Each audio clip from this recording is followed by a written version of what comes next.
Oh, say, can you see by the dawn's early light what so proudly we hailed at the twilight's last gleaming, whose broad stripes and bright stars through the perilous fight o'er the ramparts we watched were so gallantly streaming, and the rocket's red glare, the bombs bursting in air, gave proof through the night that our flag was still there.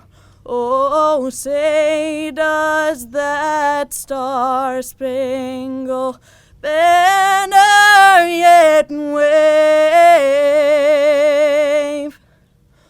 o'er the land of the free and the home of the brave?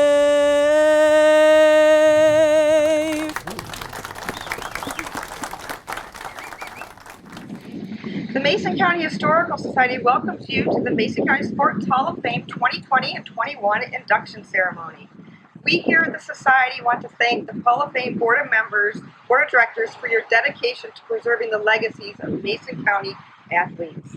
The Historical Society looks forward to a continued partnership with the Mason County Sports Hall of Fame. We believe that the mission of both organizations aligns together in a way that preserves important pieces of our community's history and works to provide a sense of unity and belonging to those living in Mason County. The Beyond the Game exhibit is not only a wonderful way to honor the hard work of our area's athletes, but is also now a highly interactive visitor experience.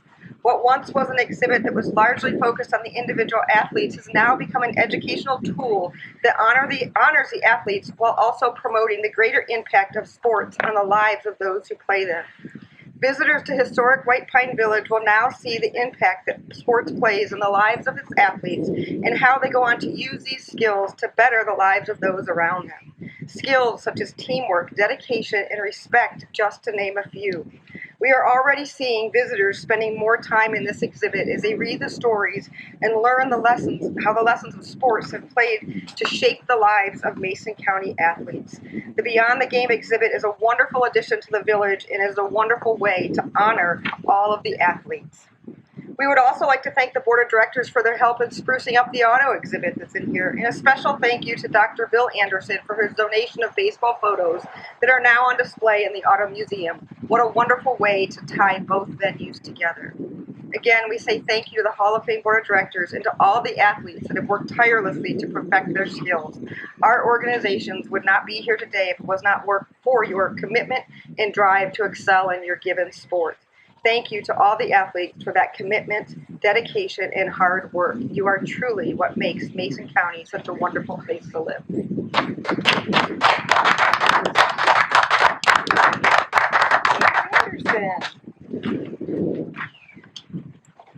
Thank you, Rebecca.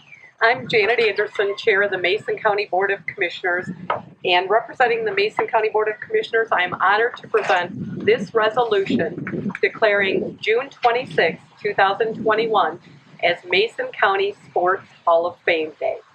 Whereas the Mason County Sports Hall of Fame and Museum is a not-for-profit historical recognition institution dedicated to honoring those who have made outstanding contributions to our local sports.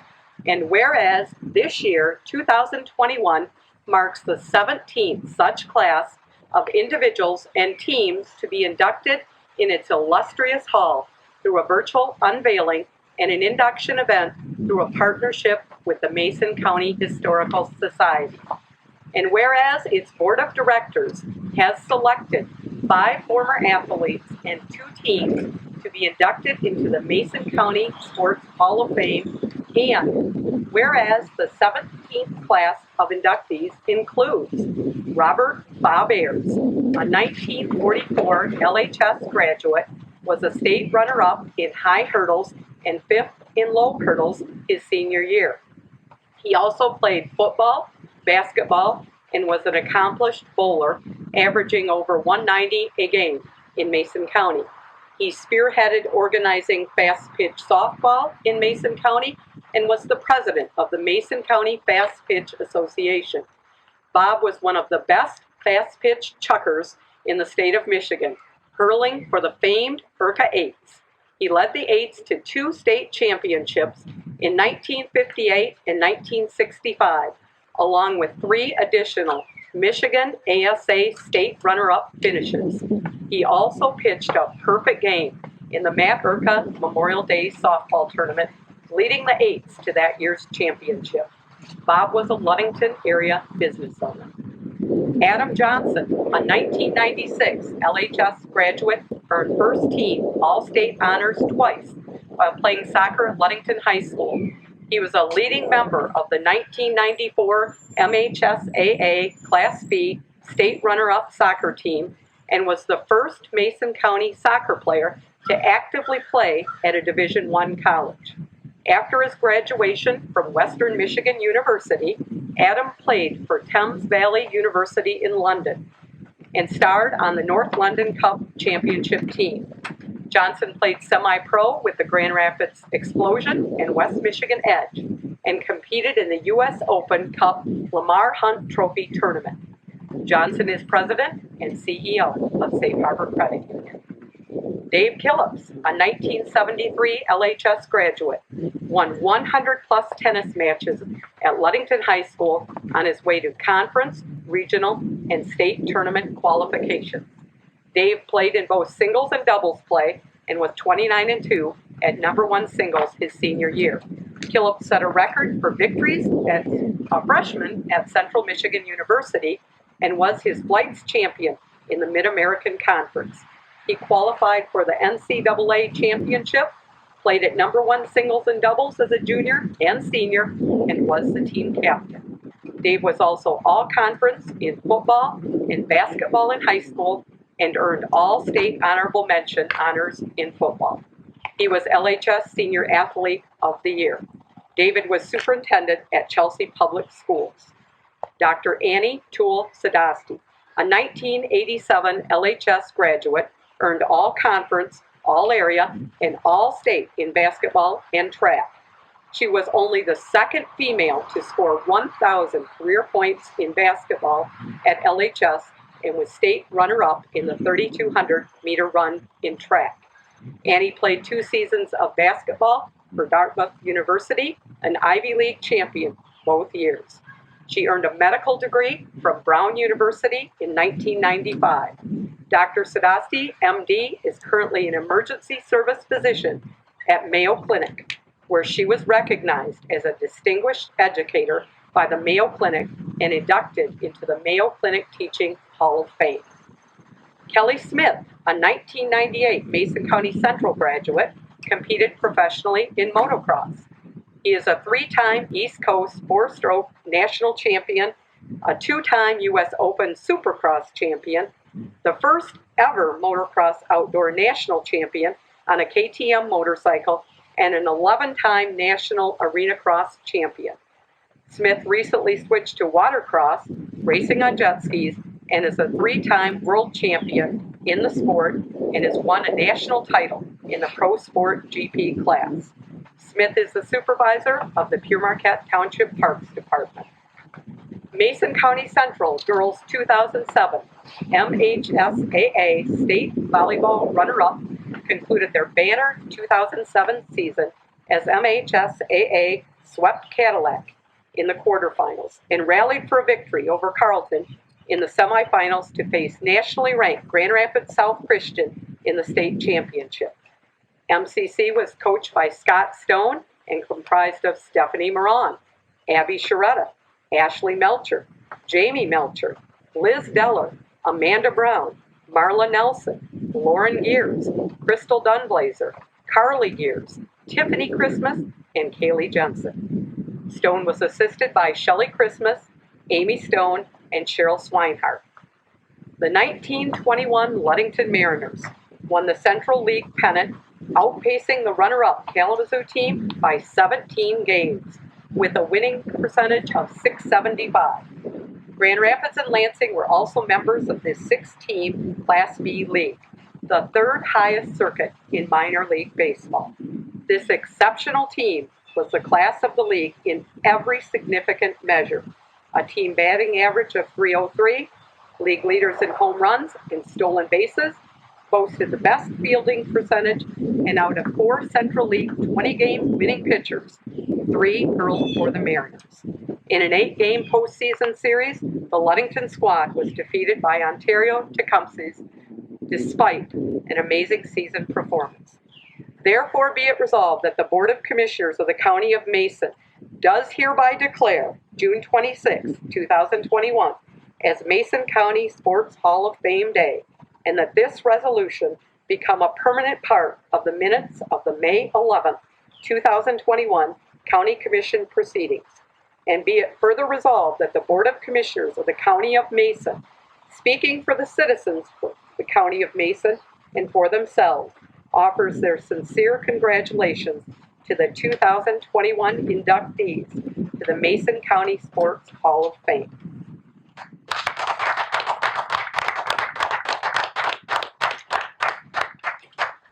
Next, I'd like to introduce Jim Schulte from the Hall of Fame Board of Directors. Thanks, Jessica. Hi, everyone. As Jessica already mentioned, I'm Jim Schulte, and I currently serve on the board of the Mason County Sports Hall of Fame, and also an honored member of the Hall, class of 2008. It's my privilege to serve as one of the hosts today to not only congratulate you on your induction into the Hall of Fame, but to also welcome you to your new home. To many of us, the mention of home can stir up, many different thoughts and memories. First off, you probably think about all of a sudden your current situation. Where am I at now? But it's certainly going to take you back to the stops that you or we have made along the way, and all the way back to your hometown. Basically where it all started, in essence, your roots. To me, the thought of homecoming also comes to mind. Getting together with old friends, having an opportunity to gather and share stories with former teammates. Well, this is your new home. When you get the chance to enter, you'll almost be able to feel as if your new friends will be able to, they'll be reaching off of the wall or out of the kiosk to shake your hand and possibly give you a hug. And then the stories will begin. For me, I'm always reminded that the older I get, the better I was. Well, we've all competed and achieved a level of excellence in our respective venue. But as we share our stories, very little will be said about how big, how fast, or how strong we were. Instead, much of the conversation will revolve around the life lessons that we learn through our involvement in sport. Although all the members in the Hall of Fame, it's comprised of a very diverse group of individuals and teams, but the common thread that ties us all together are the life lessons. We're certainly aware of COVID-19, and when that COVID pandemic hit, one of the statements or lessons I remembered as a player came to mind. Play and compete as if it's your last play or game. Wow. And how true. At the time, I couldn't help but think of our current athletes. Their season's coming to an abrupt end. And for us, many things came to a stop. No gatherings, no Hall of Fame induction ceremony, because that was fun. No church, No going to our favorite restaurants. This past year and a half certainly presented us with many new challenges. It certainly required us to adapt and adjust. As I used to say in football, or is referred to in football, it's sudden change. Well, as we learned through sports, we didn't, or should I say, we couldn't quit. The life lessons that came to the forefront was this: life goes on. We were still in the game. We are still in the game. We made adjustments. We all worked together. We overcame adversity. And we understood more clearly that life does go on beyond the game. Again, congratulations to the class of 2020, 2021, and a very heartfelt welcome to your new home.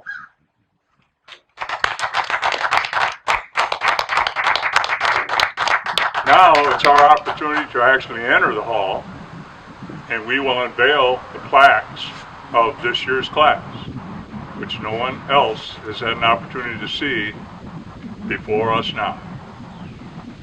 So, come on. Hello everyone, I'm Vic Burwell and I'm the president of the Mason County Sports Hall of Fame, and I'm honored tonight to be here at the unveiling and welcome you to your Hall of Fame as Jim Schulte just did.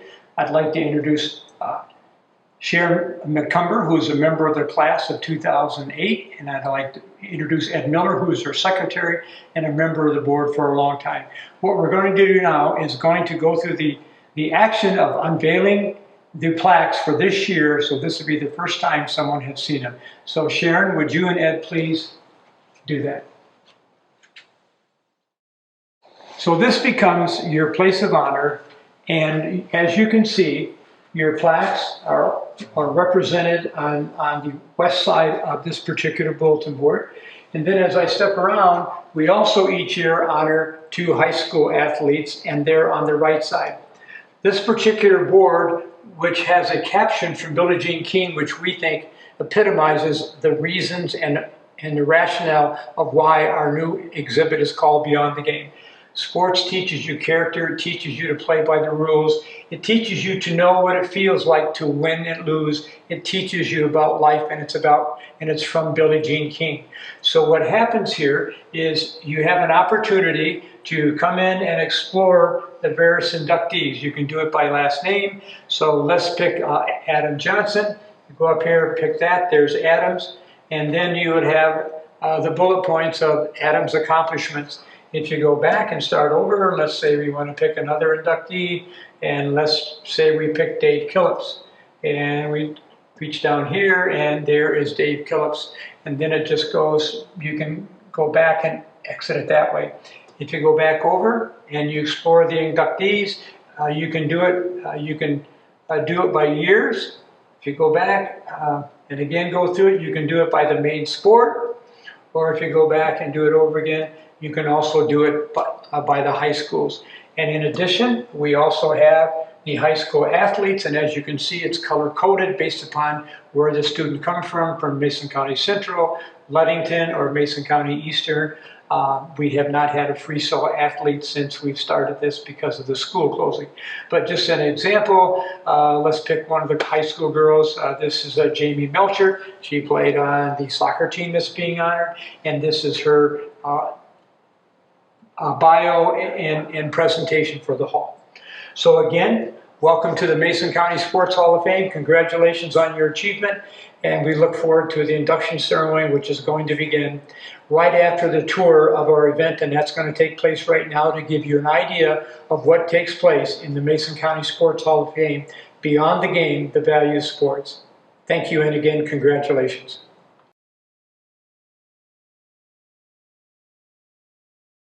Good afternoon, everybody. My name is Mike Larson. I'm a member of the Mason County Sports Hall of Fame, and it's my privilege to show you for the first time our new remodeled building here at historic White Pine Village. So please join me. Again, welcome to the Mason County Sports Hall of Fame. And as you enter the front door on the south side of the building, you'll be greeted by an audio visual of Dr. Bill Anderson. He's a noted historian in Mason County in Michigan, and he's also a member of the Mason County Sports Hall of Fame. We're on the west side of the new Mason County Sports Hall of Fame, and this side is dedicated to the value of sports. So one of the elements we talked about were the values of sports, and the fact that we have 9 values that we've addressed with 9 of our Mason County Sports Hall of Fame athletes. This is an example of exercising humility by Martha Garrett. And Martha Garrett Moore is an All-American gymnast who ended up in Ludington. And she discusses here in detail how important humility has been in her life and how she used some of those sports lessons beyond the game to develop her career and to grow her family. So we've talked about the west wall and the values of sports, and now we enter the center part of the museum, which talks about 6 life lessons. So we have a professional, in this case it's dealing with adversity, and it's Jim Abbott, who was a left-handed pitcher born without a right hand. And so Jim Abbott will talk to us about adversity. We also have an example of adversity from a local athlete, and then we have some context on exactly what adversity means in today's world. So we're in the middle of the Hall of Fame right now, and the 6 life lessons that we've presented in our museum are respect, leadership, teamwork, discipline, perseverance, and overcoming adversity. So as you walk down the middle of the museum, you'll see kiosks with examples of how to deal with all of these life lessons. So we've talked about the values of sports on the west wall. We've talked about the middle aisle that has all of the kiosks with life lessons. And now we transition over to the east wall, which is sports legacies in Mason County. And we've selected 5 sports legacies in Mason County. And the first one here as an example is the gymnastics team from Ludington just after Title IX back in 1973 and 1974. This team, coached by Pat Jensen, won 5 state championships in a row and almost had a 6th. And so, along with the gymnastics team from Ludington, we have 4 other legacies that we would like to share with you. It would be the Mason County Eastern softball team, the McPhail family and the legacy that they've left with us in Mason County and throughout Major League Baseball. You have fast pitch softball, which was back in the 50s and 60s and 70s, you had close to 100 teams competing in softball in Mason County. And then the final one is the Jensen family in tennis, where the girls were all Americans and the boys were obviously professional players and winning worldwide titles. So this wall of legacy, it's all along the perimeter on the east side of the building. Along with the kiosk, we've still kept the individual plaques from all of the inductees. And those plaques are on display around the perimeter of the Mason County Sports Hall of Fame up towards the ceiling. Okay, now we got into a little bit of the interactive, and we knew that we needed interactive in the museum, even though it's small. We know we needed to entertain some of the kids and some of the families and give them things to do in here. And one of the messages we wanted to send is that athletes come in all shapes and sizes, and there's a sport for anybody and everybody. And this wall is kind of interesting because it shows little gymnasts that are All-American and world champions. It shows Taco Fall, who's 7'6", women, men, anything and everything. Anybody who wants to get involved in sports can compete in sports and can excel in sports. And so this is a good wall to demonstrate that, and if you wanted to take a selfie of one of your favorite athletes, you can certainly do that. Okay, we're here now with another interactive, which is the grip strength. And the kids love this one because they come in and compete against each other. So basically you would think a big guy like me has a lot of grip strength, but that's not necessarily the case, and I can actually prove it to you because I can reach down here And I can hit the grip strength and you can see 132. And you may get another person in here that can do 150, and really size has very, very little to do with it. Here we have an interactive, again, that the kids absolutely love and they can compete with each other. And it's reaction time.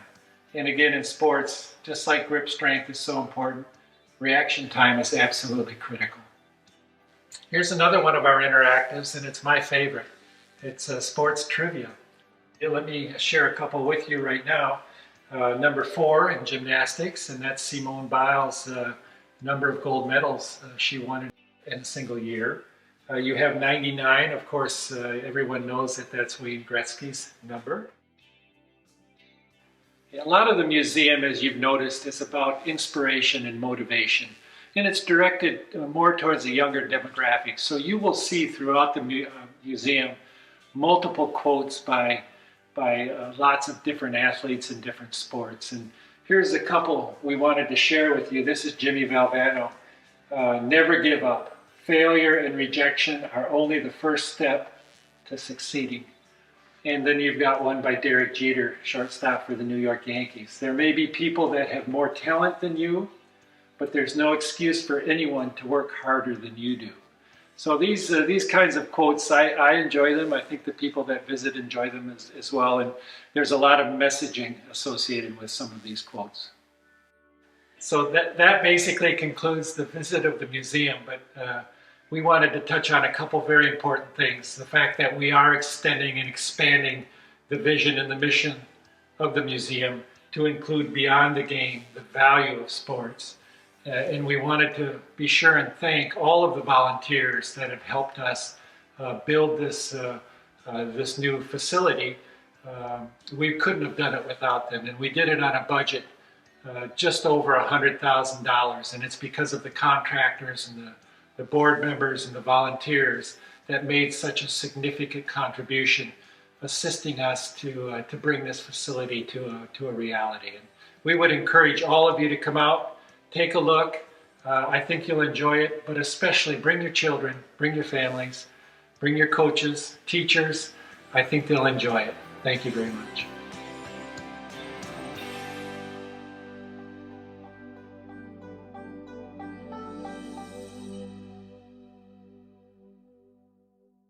The COVID pandemic has changed our lives in so many ways, and it is a first great challenging experience for all of us. Welcome to our first virtual Mason County Sports Hall of Fame induction celebration. The one thing that has not changed is the enthusiasm, the excitement, and the pride felt by every member of our Hall of Fame Board of Directors. We're so proud of all of you that we honor today. Thanks to each of you for graciously understanding why we could not provide a full-blown in-person induction and banquet. Every effective organization has a strong leader at the helm. The Mason County Sports Hall of Fame doesn't have any paid staff. It's totally volunteer-driven. Vic Werwall was among a very small group who envisioned a desire to create a Mason County Sports Hall of Fame. He has been our leader from the very beginning, and his leadership has been exceptional. I know he would be disappointed if I did not recognize the leadership provided by our board of directors. I've served on many, many volunteer boards, but I've never served on one that I was so enthused about that every time we need to do something, they pitch in and make something good happen. It's my real pleasure now to invite our CEO to express his welcoming remarks. Good evening, everyone, and as Dr. Anderson has mentioned, we welcome you to this virtual induction ceremonies and event for the Mason County Sports Hall of Fame class of 2020 and 2021. And it is an honor for me to be up here speaking on behalf of our entire board in this, what we call an altered induction celebration due to the COVID pandemic, of which we all have experienced situations that were more severe in some cases and less in others. We certainly are sorry that this event is not in an in-person atmosphere and celebration. However, we're going to do everything possible to make this virtual event feel just like you were here, because in our opinion, you are here in spirit, even though you're not here physically. First, I would like to acknowledge those that make these events happen. The Mason County Sports Hall of Fame Board of Directors. Success is a result of a great team, and our team has 24 members. You must have the right people on this team and the right people on the bus, as Jim Collins says, to be successful. The Mason County Sports Hall of Fame is a team that has never experienced one single foul, one penalty, no unsportsmanlike conducts. We've never had anybody foul out, get kicked out, or get benched. And it's a dream team because we have never lost a game. I'd also like to acknowledge Ned Nordine. Ned Nordine is a gentleman that has put together the history of Mason County sports from the time that the Ludington Daily News started producing articles and printing, and that was in 1886. Ned has put together 125 notebooks that cover every type of championship, team, individual, or historical event that related to one of our high schools, one of our professional teams, semi-pros, or what have you. And we'd like to acknowledge Ned as our sports historian for the Mason County Hall of Fame. And I would like to introduce, though, our board members because they don't receive a lot of recognition, and this is that team.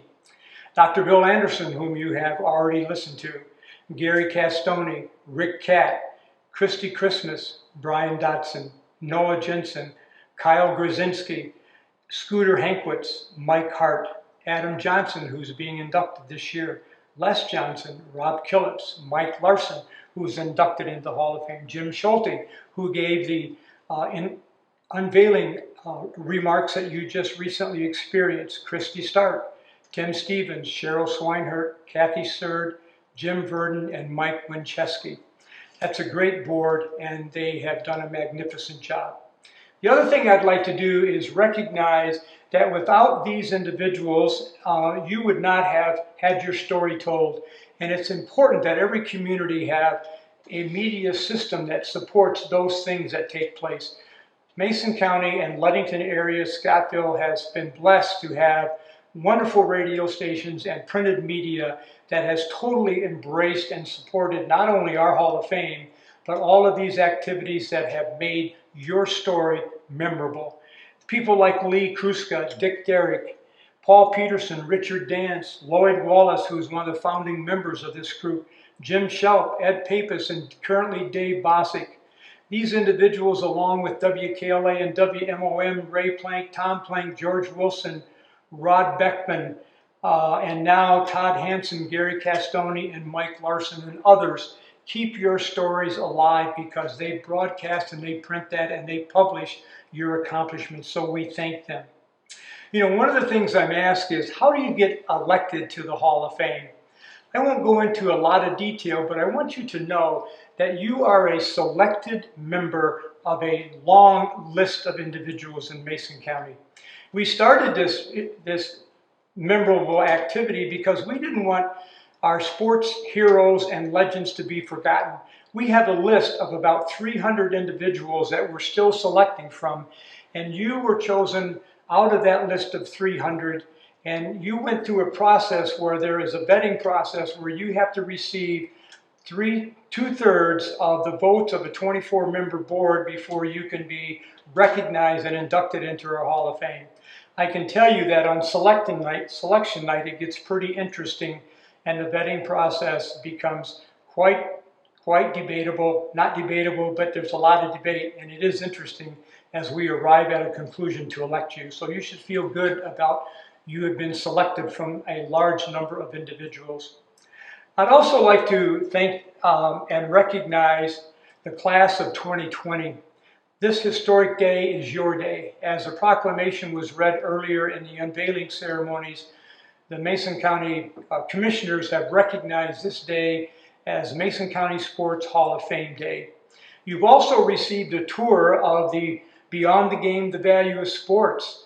3 or 4 years ago, the vision was to make something very important in Mason County that would enlist other individuals and support the concept that sports is more than just recognizing athletes and winning and losing. It's about those things that take place in sports that help perpetuate the continued success of individuals. So the Beyond the Game, the value of sports, where the Hall of Fame is located at historic White Pine Village, tells stories about the life lessons learned in sports. And we recognize that you could not be here today, but we encourage you, as you were invited, when you come to Ludington, call us up, make arrangements, we'll give you a tour to show you your new home. The thing that's most important to me is I truly love this day because it's Act 2, the induction ceremonies of a 2-act play. You are the players, you are the lead role in these plays. This play, you wrote the script, you choreographed the action, you played the lead part, and today we get to recreate these memories in Act 2, which is the induction. Act 1 was the unveiling, and you can see some of the plaques on the touchscreen. Act 1 was the enshrinement of our inductees, introduction to their new home, establishment of your position in history, the place where your memories will live forever. Act 2, tonight, you are the main cast. You will be recognized, your story will be told, you will be honored, you will be admired, and we thank you for your support and your help in helping us create this event and make it successful.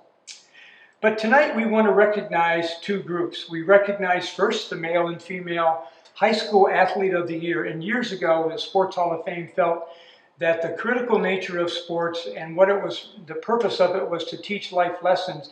We wanted to recognize those high school athletes that epitomize what we feel sports means to an individual and to their family. And these individuals tonight will be honored because of their athleticism, their scholarship, their citizenship, the spirit of what we want them to be as a community. And why do we do this? Because this group is the future of not only our community, but the world. Second, we recognize the class of 2021.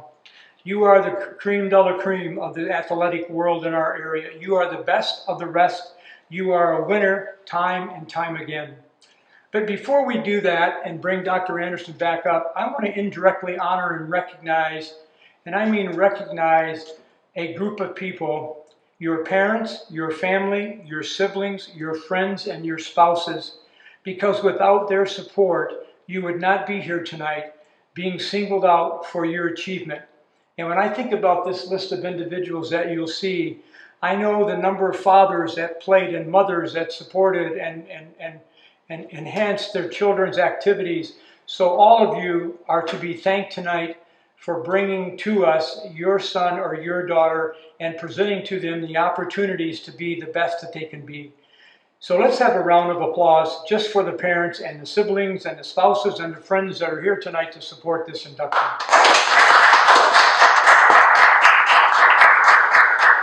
Thank you. Tonight is about honoring special athletes, but also about what they have in common with other successful athletes. I call it the 5 Ds. Usually when you get a D, that's not something you're proud of. But without these 5 Ds, none of you would be here tonight. The first D is to dream. I can imagine dreaming myself when I was young about trying to be a sports hero someplace. You have that dream, and that begins something that creates a desire.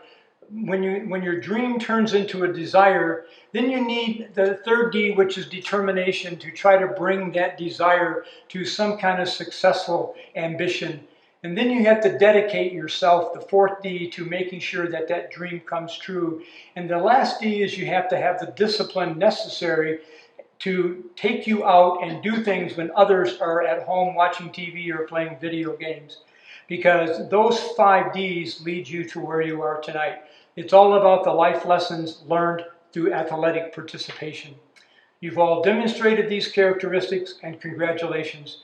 You make us proud. We are all here just to honor you, because in my opinion, there's no bigger honor than to be recognized by your hometown, which is being done tonight.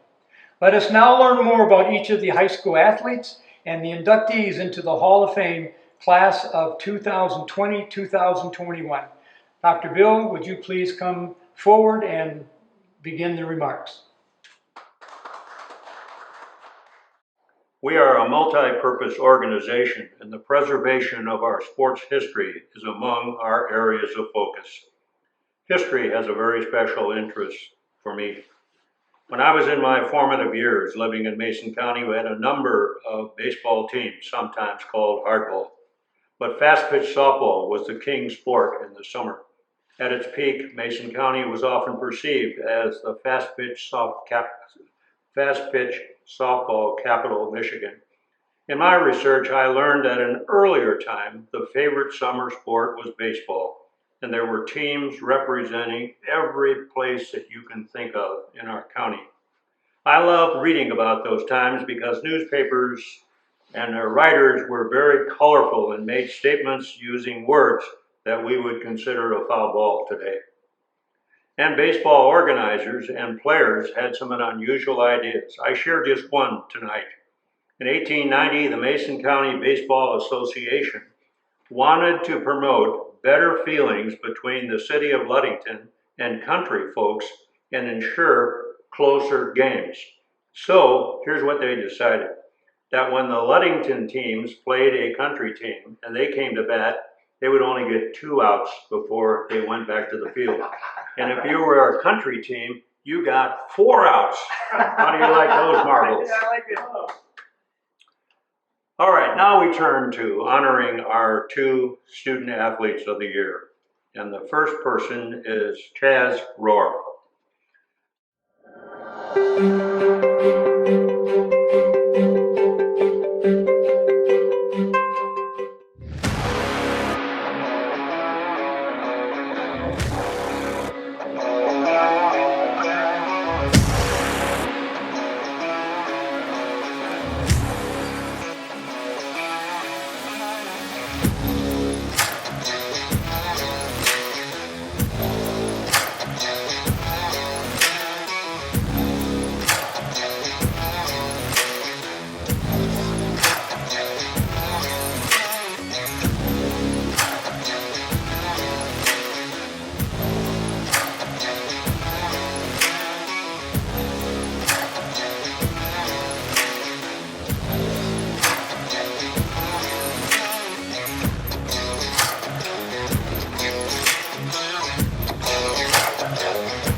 A graduate of Ludington High School, Chaz is the son of Christopher and Deanne Rohr. His athletic accomplishments are spread over his entire 4 years of high school and include soccer, swimming, and track and field. Chaz, as a 4-year member of the Orioles swim team, he was first team all-conference in 2017 through 2021. He was swim team captain his senior year and was all-state in the 50-meter freestyle in 2019-2020. Mr. Rohr was quite accomplished out of the water by playing the field of soccer. He was all-conference second team in 2020, selected as most improved soccer player that same year, and received the Oriole Pride Award.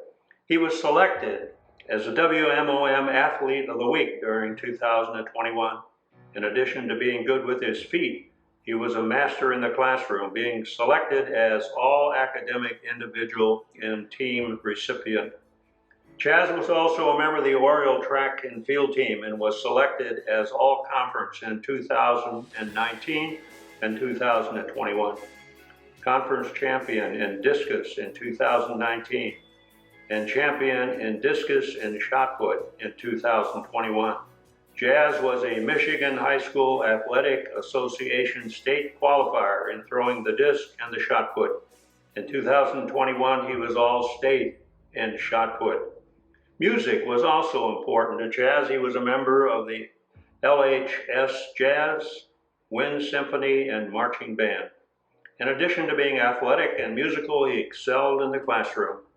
He was a Ludington High School Alpha graduate, advanced placement in calculus, advanced placement in U.S. history, a member of the National Honor Society, and dual enrolled at West Shore Community College. He was involved in 4-H, philanthropic education, international exchange as a host and traveler to Norway in 2018. His GPA was 3.91. Chaz will be continuing his education at West Shore Community College this fall. Thank you, Mason County Sports Hall of Fame, for choosing me as the Male High School Athlete of the Year for the class of 2021. I am honored to be given this prestigious award. I'd like to thank my coaches in school who have given me the opportunity to receive this award. Without my coaches, I would not have been able to reach the level of athletics I have come to reach. Additionally, I would like to thank my family for supporting and encouraging me during all of my sporting events and off-season practices.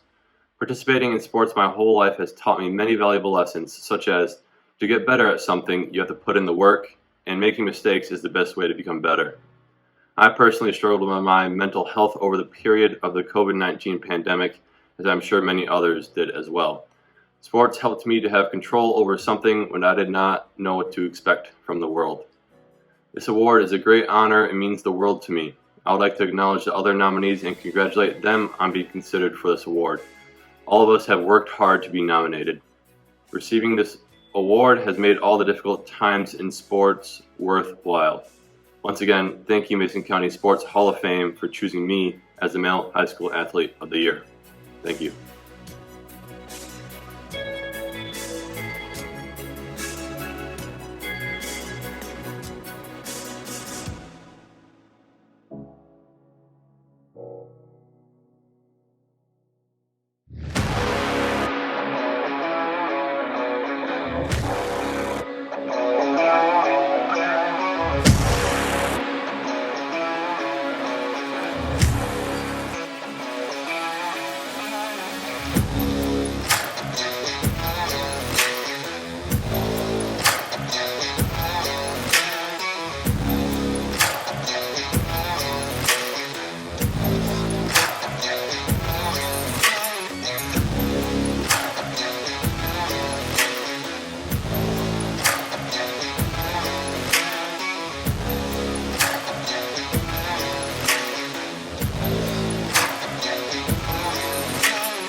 Second Student Athlete of the Year is Naya Turan.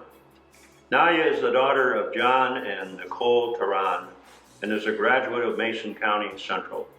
She was an 11-time Spartan varsity letter winner during her 4 years of high school, earning varsity recognition of 4 years in basketball, 3 years in both track and field and volleyball.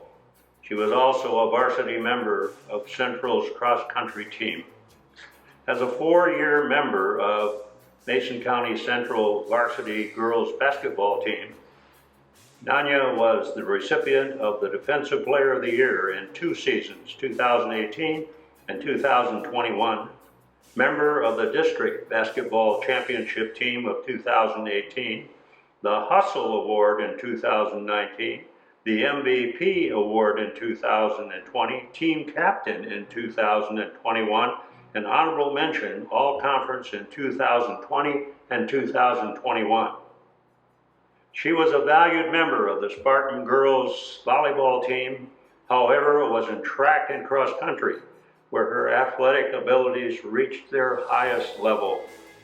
Nanya was Rookie of the Year in track in 2018, conference and regional champion in the 1600 meter in the same year, and finished 4th in the Michigan High School track meet as a freshman in that event. In the 300 meter hurdles, she finished 7th. In 2019, another banner year for her, being conference champion in the 100 meters and 30 meter hurdles, breaking conference records in the 300 meter hurdle event and the 1600 meter run. She was also regional state champion in 300 meter hurdles and 1600 meter run. Nanya also placed 3rd in the Michigan State meet in the 300 meter hurdles, 4th in the 100 meter hurdles, and state runner-up in the 1600 meter run in 2016. 2021 was the best year ever for her track and field competition, capping an amazing year of championships by winning the Michigan High School Athletic Association 100 and 300 meter hurdles just last weekend. Naya will be representing the state of Michigan in a national track meet on June 12th, running in those hurdle events. In addition to her athletic skills, Naya was the recipient of the H.G. Bacon Bronze, Silver, and Golden Awards for academic achievement during her high school career, and was all-conference scholar athlete for volleyball, basketball, and track and field. She is a member of the National Honor Society from 2018 until 2021 and realized a 3.6 GPA. She is active in St. John Canisius Church, Mason County Blood Drive, and Highway Cleanup. She will be continuing her education at Ferris State University. Hi, Naya Tyron here. Thank you for making me your 2021 Women Athlete Inductee in Mason County. I want to thank my coaches, Maria Holbrook and Ben Nelson, for making me such a powerful athlete in track and field. I wouldn't be where I am without them. I want to thank Ed Sanders, my cross-country coach, for inviting me to do different things in my life, like running 6 miles at one time. Sports have made my life so unpredictable, I guess I would say. I would never have thought where I am now, going to CMU, going to run track and field. So my journey isn't over yet. And I want to thank my parents for always being there, always coming to every single track meet and supporting me along the way. My dad for holding my blocks at every single track meet. And this accomplishment, this inductee, really makes me feel like I am going down the right path. I am finally getting noticed for all my accomplishments. So I want to say thank you again, and woo!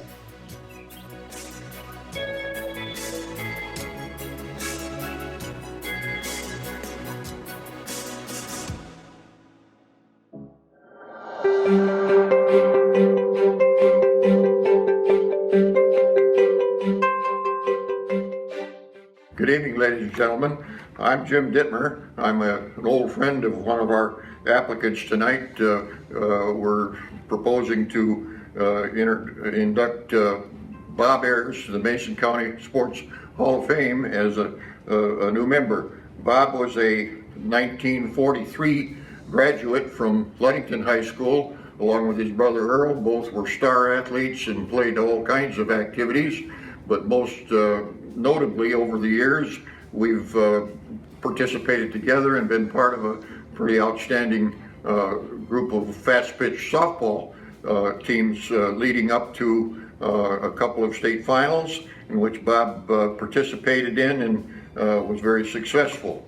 He played in the game in the state final of 1958 at Escanaba, and we came away winners in that contest.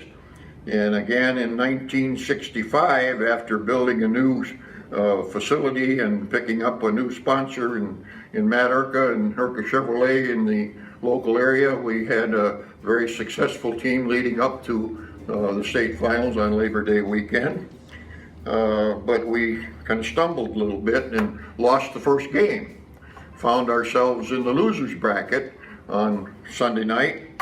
At 1 o'clock in the morning on Labor Day weekend, the Sunday, we won a 1-0 ball game on a stolen base. That put us back on the winning track again, but required us to play a game at 10, a game at 11 or 12 o'clock, which was the semifinal, and by golly, we won the ball game and finished up a state championship again. Bob Ayers, being the person that he was had a perpetual smile on his face. He was a third-generation plumber behind his grandfather and his dad and brother, and he just was a control pitcher as a softball player, and he just literally picked a batter apart, set him up, got him all set, and then threw him the drop ball that he was famous for and made everybody look ridiculous. And Bob usually came away the winner in that situation. He was a fun guy to work with, a fun guy to play with, and certainly fun to watch as an accomplished athlete. I would be very honored to place his name in nomination for a position on the Sports Hall of Fame. Thank you.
First inductee into this year's class of Hall of Fame members, new members, is Robert Bob Ayers. Bob, as he was known by all, graduated from Ludington High School in 1944. Ayers was considered one of the premier fast-pitch softball hurlers in Mason County's famed legacy of fast-pitch softball. However, he began his athletic accomplishments in high school, and those achievements covered football, basketball, and track. In 1944, Bob was runner-up in the high hurdles and placed fifth in the low hurdles in the state of Michigan. Finals, while also gaining all conference honors as a running back for the Orioles football team.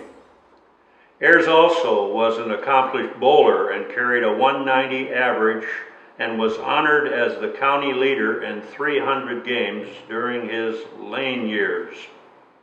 Where Bob really demonstrated his athletic abilities, however, was in the area of fast-pitch softball. He played for many teams during his early years, as it was when he joined the famed Urka Eights that he really shined. While individual stats were not really collected during these days, Ayers chucking for Matt Urka Yates was the main Mr. Dependable on the mound. His famed drop ball was such a challenge to hit. When contact was made, it usually was a ground out to one of his talented infielders. Mr. Dependable, Ayers pitched Urka Yates to many invitational championships. The Urka Yates' major claim to fame was their two state Michigan ASA fast pitch championships in 1958 and 1965. In addition, he also contributed significantly to his team's three state of Michigan ASA fast pitch runner-up accomplishments during the years of 1957 to 1966. One of Ayers' most memorable pitching outings was against the famed Bills Taft of Baroda, Michigan, and the famed George Luther. In this memorable game, played at Matt Urka Memorial Softball Tournament, it pitted two state championship teams, two premier Michigan pitchers. George Luther tossed a no-hitter against Urka's that day, but they lost to the Yates 1-0. Mr. Dependable pitched and tossed a perfect game against Bills Taft. Only one perfect game ever pitched in Mason County League fast pitch history. Ayers served as president of the Mason County Fast Pitch Softball Association for 14 years. Beyond the game, Bob owned Ayers Plumbing Company of Ludington. He passed away on June 14, 2015, at the age of 89. First, on behalf of my brother Bob, my sister Janice, and myself, we would like to thank the Mason County Sports Hall of Fame for bestowing this honor on our father, Bob Ayers. I'm sure he would be quite humbled.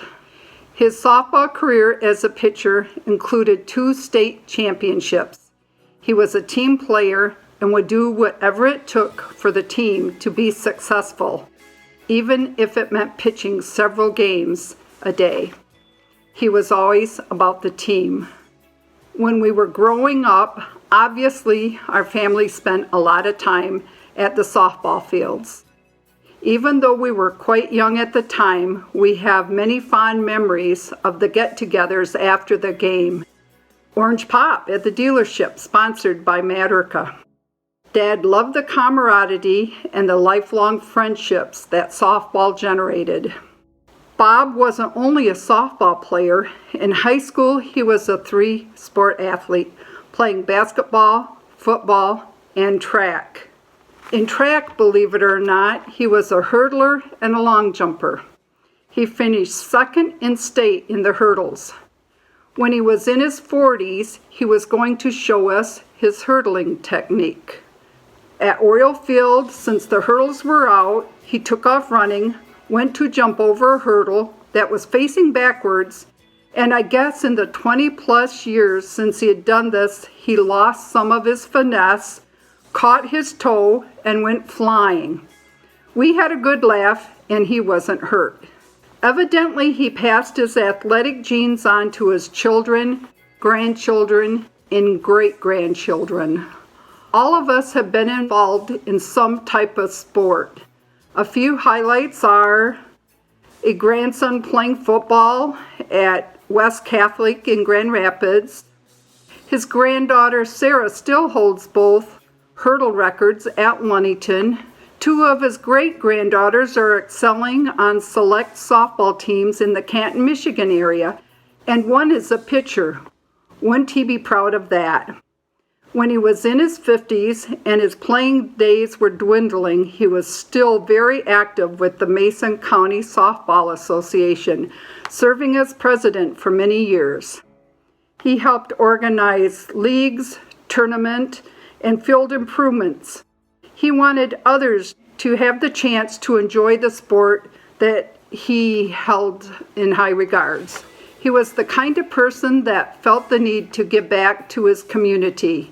He loved Ludington and spent many weekends doing fundraisers for the causes that benefited the community. Anyone who knew Bob probably still remember a joke he told. I don't think he ever forgot a joke, and as kids think he should have forgot a few. He was great at making people feel welcomed and comfortable. He was a great person, a great father, and a great husband. He would be proud to be inducted into this organization. The family would like to thank you again for this great honor.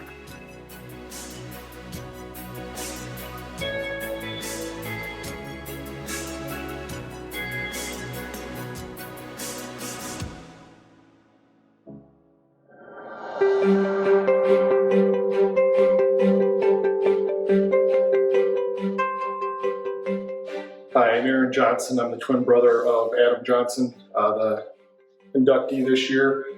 I just want to tell a funny story, or tell a story to kind of introduce him a little bit. There's so many great things to say about him. But one thing, through high school, college, semi-pro soccer together, the one story that I remember I want to tell is one summer we were at Western working out with all the great athletes, baseball, soccer, football, basketball, softball athletes.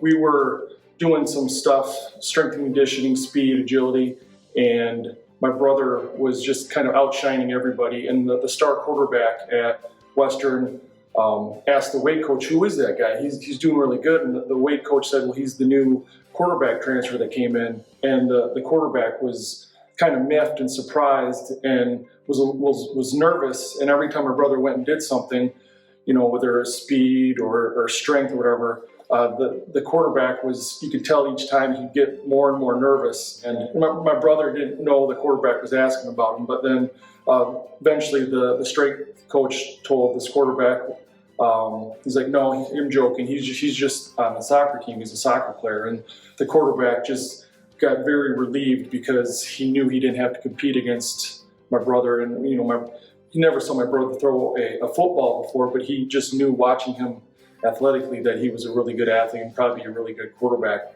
So I thought that was pretty funny, but also speaks to my brother's athleticism. He loved playing soccer, but he also loved playing so many other different sports and was good at just about everything that he did.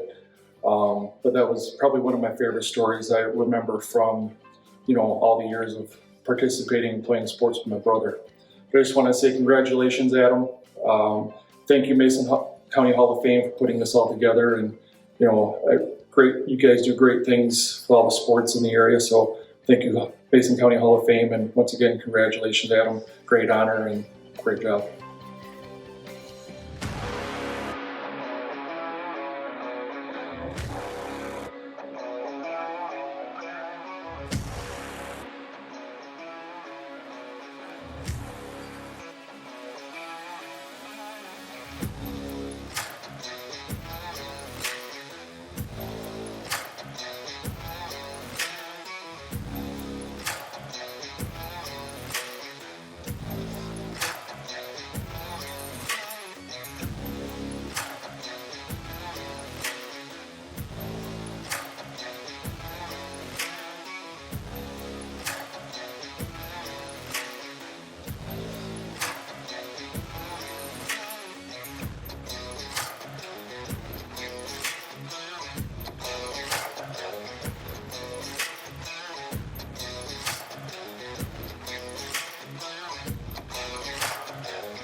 Adam Johnson is recognized as one of Ludington High School's best soccer players and was the first area soccer player to play for a Division I university and to score a goal. Johnson graduated in 1996 from Ludington High School. He was highly recognized for his soccer skills and was honored his sophomore year as a second team all-conference. In 1994, his junior year, Adam was selected to the All-Muskegon Dream Team. first team all-region, and first team all-conference. The highlight of that year was helping the Ludington High School soccer team realize being runner-up in the 1994 Michigan High School Athletic Association State Conference Championship. They lost to the nationally ranked Detroit Country Day. That year he scored 35 goals along with 21 assists for a season high 77 points. In his senior year, he was again elected to the All-Muskegon Dream Team, first team all-region, first team all-conference. He scored 25 goals with 20 assists. Adam was MHSAA All-State in 1994 and 1995. Adam was the first time All-State soccer player in Ludington High School history. Adams demonstrated his overall athletic ability while earning 3 varsity letters as a member of the Oriole basketball team. He was considered one of the most athletic and versatile players on the team of talented athletes. He continued his soccer career as a collegiate, playing at Division I for Western Michigan University's Broncos, earning varsity letters. Johnson played semi-pro soccer for 2 years in Western Michigan with the Explosion and West Michigan Edge. He played in the United States Open Cup Lamar Hunt Trophy matches. Adam also played international soccer for the Thames Valley University in London, England in 1998, and his team won the North London Cup. He was starting right back on defense. Beyond the game, Adam coaches youth soccer, president of the Ludington Youth Soccer, and is president of Safe Harbor Credit Union, Ludington, Michigan. Hi, I'm Adam Johnson, and I just want to thank the Mason County Sports Hall of Fame for selecting me for the 2020-2021 class. I also want to congratulate the other inductees. I'm pretty familiar with everybody in the class and honored to be inducted with them. They were not just great athletes, but also very successful professionally. So I'm honored to be next to them in this class. I'm also very honored to be going in as a Ludington Oriole soccer player, a program with rich tradition, and to be in there representing that program is quite an honor. Coming from Ludington, I just have to thank so many people in the community. I have to thank, as I call them, kind of maybe the godfathers or the godmothers of the Oriole soccer program, and that's the Leibel family, the Horseman family, the Bonneville family, the McIntosh family. I'm sure I'm missing some others, but they were just integral in getting the Oriole soccer program started, just the rec program, the youth program, all the way up to the Ludington High School program. So very thankful to those people in the community. Without them, we wouldn't have a soccer program, and I wouldn't have been able to play soccer. So thank you. Have to give thanks to what I call maybe the first generation of Ludington Oriole high school soccer players. They were great role models. They were seniors when I was in 4th grade, or juniors and seniors when I was in 4th grade. And I was fortunate enough to be the ball boy for their first game, see the first goal, and watch Coach Horseman develop the program. Those Oriole soccer players that I looked up to were start off with Robbie Bonneville, Mark Leibel, Brian Sennett, Eric Oshog, Chris Anderson, Mark Kelchek, to name a few. Robbie Bonneville was probably my all-time favorite Oriole soccer player, and he was number 16. So my junior varsity year, when Coach Moss gave me my jersey, and he gave me the number 16 jersey, the exact same jersey that Robbie wore. I felt like I had a lot of pressure on me to fill those big shoes. But it was an honor to be the same number as him. So thankful for that group of guys that started off the Oriole program and kind of showed everybody else the way. Kind of watching those guys play at Oriole Field was kind of like going to New York Stadium and watching the Yankees. I was just kind of in awe, or so excited every time I got a chance to go there and be a ball boy and watch those guys.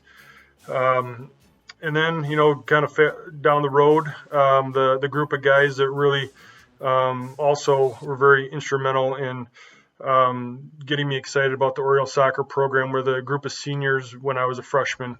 I think there was somewhere between 10 to 13 seniors that year that were great role models, great in the classroom, very supportive of the younger guys. They didn't, maybe traditionally pick on them like you would normally see. They were very supportive of those younger guys and welcomed them to the program. And those seniors, I remember Todd Lineberger, Jess Peterson, Andy Smith, Andy Moss, Jeff Weaver, Jason Brock, Chad Horseman, Sean O'Brien, just to kind of name a few. But with those guys being seniors, it was kind of like having 10 older brothers that looked down on you, helped you in school. So I'm very thankful for those guys. And those guys really set the bar for Oriole soccer. First team to win the regional championship and playing in the state semifinals. Very honored to be able to see those guys at practice on a regular basis. And then, a few years after that, really, I think the Oriole soccer program took another step. The bar was raised even higher, and I played with a great group of guys. From when I was a sophomore, playing with seniors like Tad Reed and junior Chris Stibbets, the Mosses, Andy and Matt Moss, and then later playing with their younger brother Mark Moss, Jeremy Horseman, Kenny Bogart, Jeremy Lucas, Scotty Sanders, Joel Hutchinson, Chad Holmes, Aaron Johnson, Tad Reed, Brad Reed, Paul Hanna, Brent Bowman, Nathan Rose, great player, freshman, my senior year. So being able to play alongside with some great players, I was just very fortunate. They really pushed me to be a better soccer player. I had to. If I didn't work hard before practice, after practice, work hard training in the beach for preseason, I just wasn't going to get any playing time. So those guys really forced you to step up your game, growing up with them and playing with them. Next, it's kind of also hard to talk about Oriole soccer and not talk about Western Michigan soccer. Coach Glass, a great guy, great coach, came to town, I think, sometime when I was in second grade, bringing Western Michigan to Ludington to put on a soccer camp in the morning and then train in the afternoon. Sometimes they'd come for a week. Sometimes they'd come for 2 weeks in the summertime. And the players would stay with host families. And I was fortunate that my parents said, let's host some soccer players. I didn't really want to go to soccer camp, but they made me. And I was just very fortunate that the soccer players that stayed at my house were great role models, and they were definitely older brothers to me, where they would go to camp in the morning and then soccer practice in the afternoon, and then they'd come home exhausted, have dinner, and then they would play soccer with me in the backyard, and they just made the game fun. Coach Glass in the program introduced me to Pele.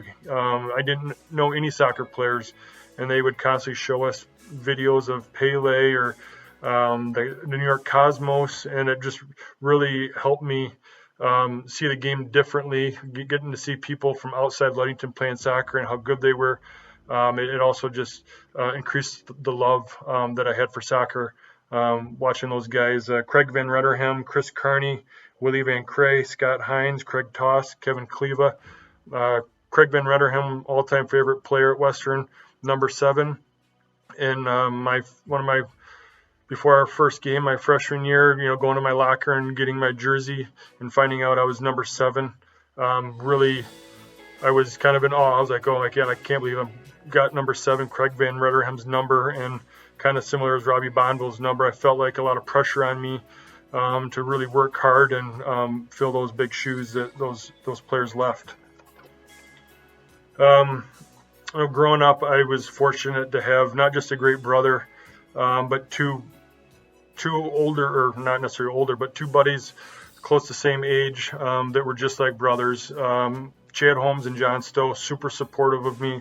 John didn't play soccer; he played football, but the 4 of us just pushed each other, but also supported one another. And I'll never forget my last high school soccer game, getting beat in the regional finals in the snow against the eventual state champions, Petoskey, in a sudden death goal.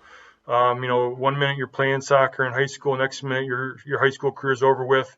It was kind of overwhelming as walking out the field, but the first person there to greet me was John Stowe.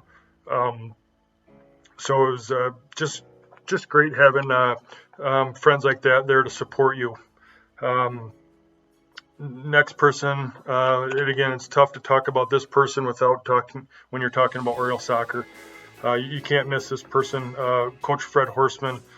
He really was the Oriole soccer program. A lot of people know of him as just a great motivator, but he was much more than that. Mason County Sports Hall of Fame talk about learning life lessons while you're playing sports, and I feel like that fits Coach Horstman to the T, where I learned so many valuable lessons playing for him that really helped me out when I got older. Once I got into college, once I got into the real world, his lessons that he taught us, I'll continue to keep using them until the day I die. So thank you, Coach Horstman, and thank you for developing such a great program at Ludington High School. I was blessed to grow up with a wonderful family. Two people that were always there supporting me was my grandma and grandpa Parker. They didn't just make scrapbooks for my brother and I. They were at all of our games and yelling at the referee, yelling at us.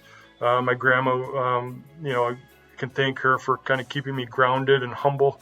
If she felt that my brother and I were out there hot dogging or doing something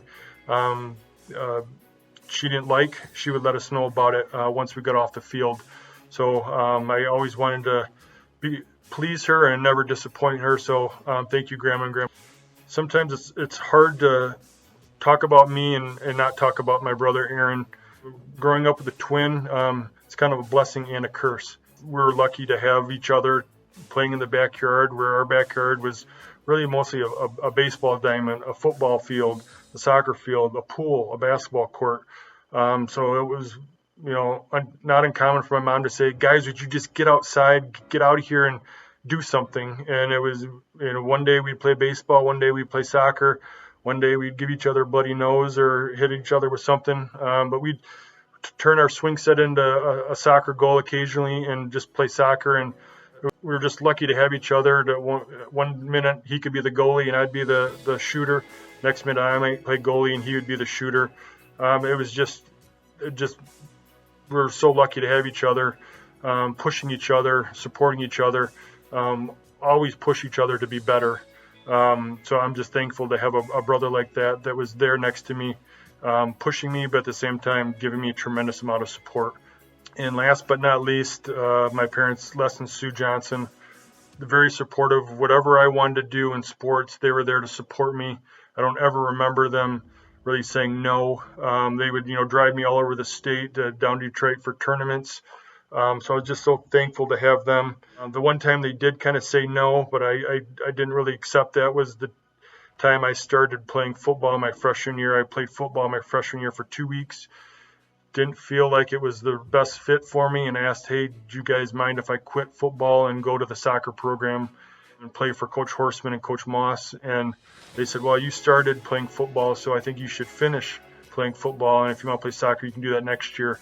I really didn't accept that, and I just kept on pushing them and saying, hey, I'm just not happy playing football. I would much rather be playing for Oriole soccer. And I'm thankful that they listened. And unfortunately, though, my mom had to have a difficult conversation with not just the athletic director, but the varsity football coach, which you can imagine probably a difficult conversation for a lot of mothers to enter into. My dad had to work late one night, and my mom had to go do that and fight for her son and fight for her kid. So, if she wouldn't have done that, it would have been very easy for probably a lot of moms to say, Adam, you're going to play football. But she went in there and fought the fight for me and convinced the football coach and to release me and allow the athletic director to allow me to play soccer. So without that fight, Mom, I wouldn't have been able to play soccer. And who knows, maybe I wouldn't have played soccer the next year either. So thank you for fighting that fight for me. And, I guess you could say the rest is history, Mom, just because you had that very difficult conversation with those gentlemen. Again, thank you again to the Mason County Sports Hall of Fame. I'm honored, and I'm just thankful to be recognized as an Oriole soccer player because it's such a rich tradition. It's nice to see an Oriole soccer player going to the Hall of Fame. after the 2001 state championship team. I'm just thankful that the program is getting recognized for all of its accomplishments. So thanks again, Hall of Fame, and thank you to the community. Thank you very much.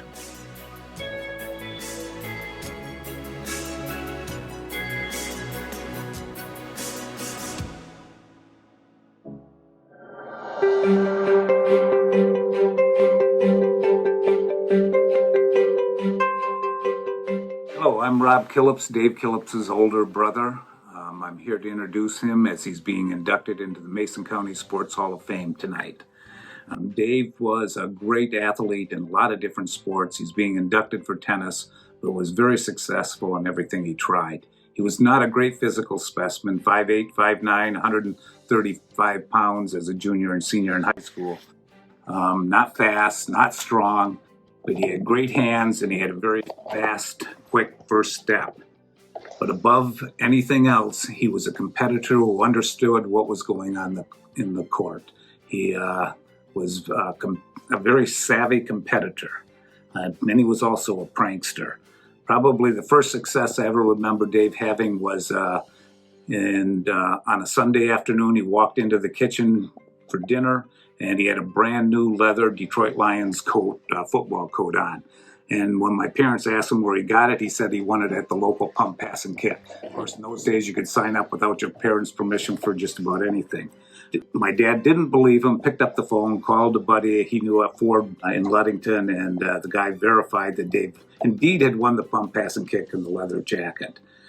Probably my first real experience with Dave in high school was at the conference tennis tournament. Coach Jensen put the two of us together as a doubles team, the number 2 team from Ludington.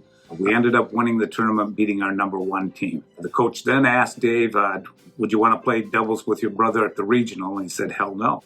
He said, I don't have a chance of winning the regional with my brother. And he was absolutely right. He ended up pairing up with another person as Ludington's number 2 double team again. They won the regionals and they qualified for state. In football, Dave came up with the name of Dynamite from Richard Dance, tagged him with that name. In a game down at Spring Lake, he threw an 80-yard touchdown pass. He really threw the ball about 10 yards, and the guy ran the other 70. And then he dove in for the winning touchdown with just a few minutes to go. In basketball, his best game was probably 29 points against Fremont. Took advantage, again, he was very aware of what was going on the court, took advantage of the fact that they were double teaming Mike Larson. Mike kept feeding the ball out to Dave at the top of the keyhole, and it was like he was shooting free throws all night long. One of the things Dave did, and of course, was he always wanted to win. I went down to Central to play Dave in tennis. We were both on college teams at the time. We went in and used Central's new facility, which was on AstroTurf. He just kicked my butt, and I couldn't understand. I mean, he normally beat me, but this time he really drilled me. And afterwards, we're having a beer afterwards and just talking. He says, I brushed that court, so every ball that came to you was faster than normal, and every ball that came to me was slower than normal. But that was Dave. He did what it took to win, and if he got a laugh out of it, that was a good thing, too. Dave also excelled at golf. Although he never played golf in high school, he and my brother-in-law won the member guest tournament out at Lincoln Hills, and probably one of his happiest moments, proudest moments for he and my father, they won the father-son tournament out at Lincoln Hills. Dave was also very successful as an educator, and much like he was in sports, he did what it took to win. When the kids in Shelby wanted to raise some money for a fundraiser, and it was a pretty lofty goal, they asked him to pitch in and help. And he says, I'll tell you what, if you can raise the money, he says, I'll kiss a pig in the gym in front of everybody. Sure enough, they raised the money. Out marches a 550-pound, slobbering, hairy pig. And my brother laid his lips on the pig's lips, and everyone applauded. Dave was successful as a superintendent of schools, mainly in Chelsea, Michigan, for a long time. His wife was a big part of his life and a better tennis player than Dave. And yes, that's true, Dave. And his kids have been very successful, both professionally and athletically in life. Congrats to you, Dave, on making the Mason County Sports Hall of Fame. It's well-deserved. And congrats to all the other inductees for tonight.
Killips.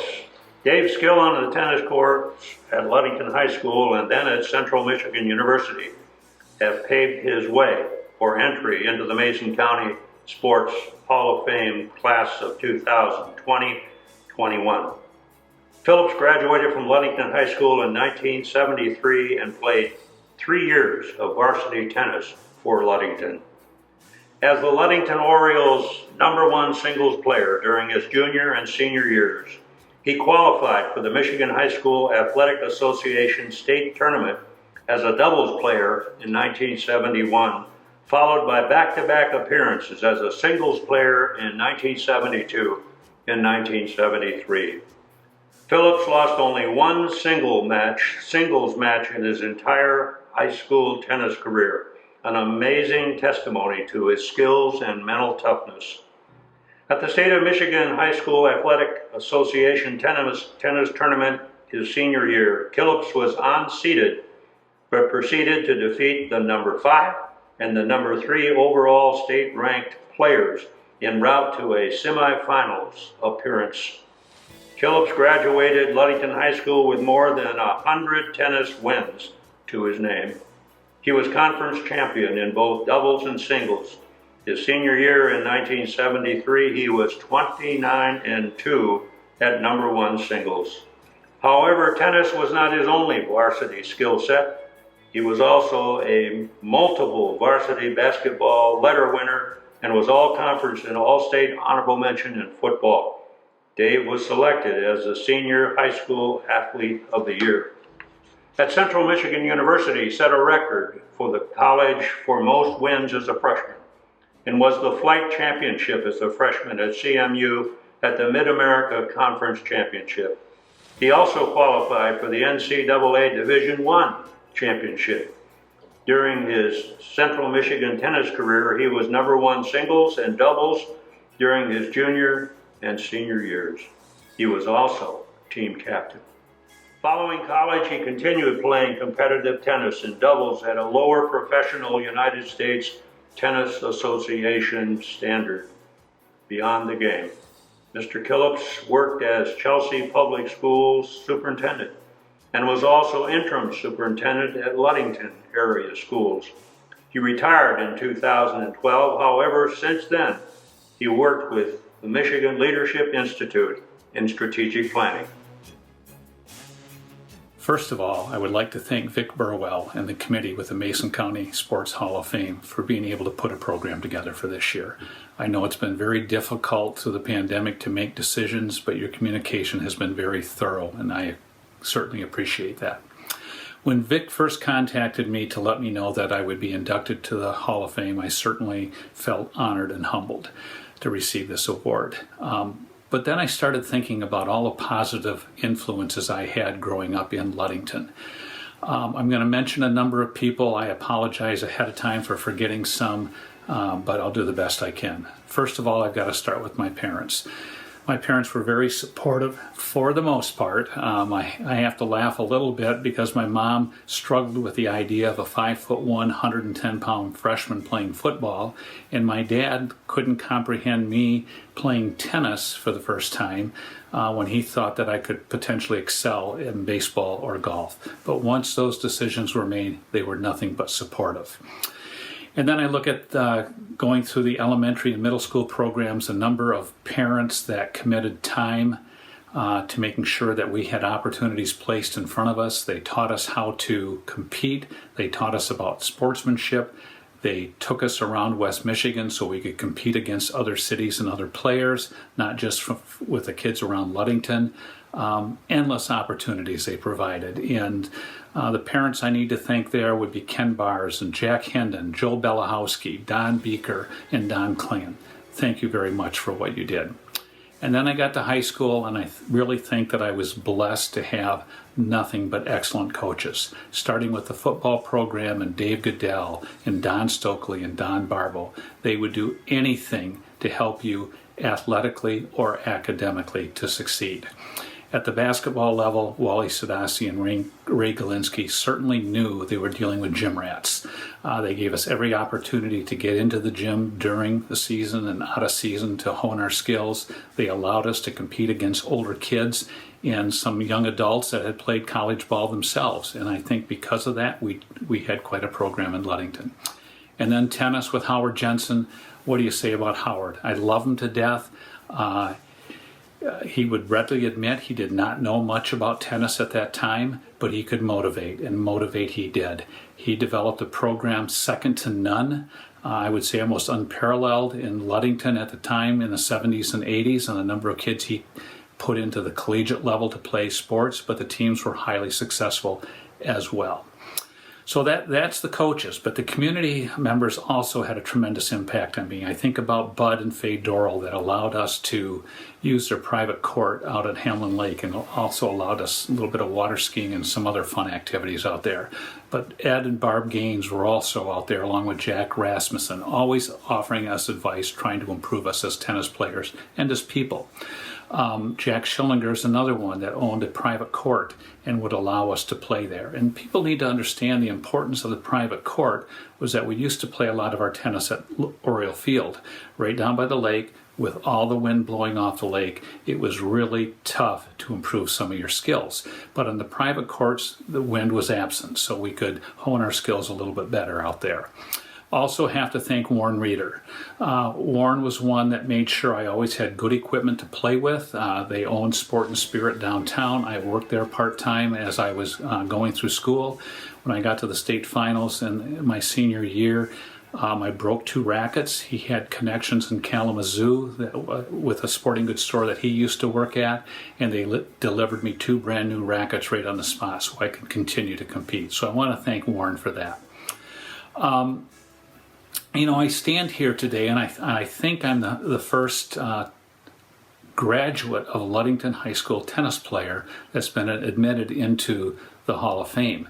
And I want you to realize that there were a lot of other excellent players that have done great things with their careers and so forth that came to that system as well. I think about Bob Owens, who played his senior year at Central Michigan University.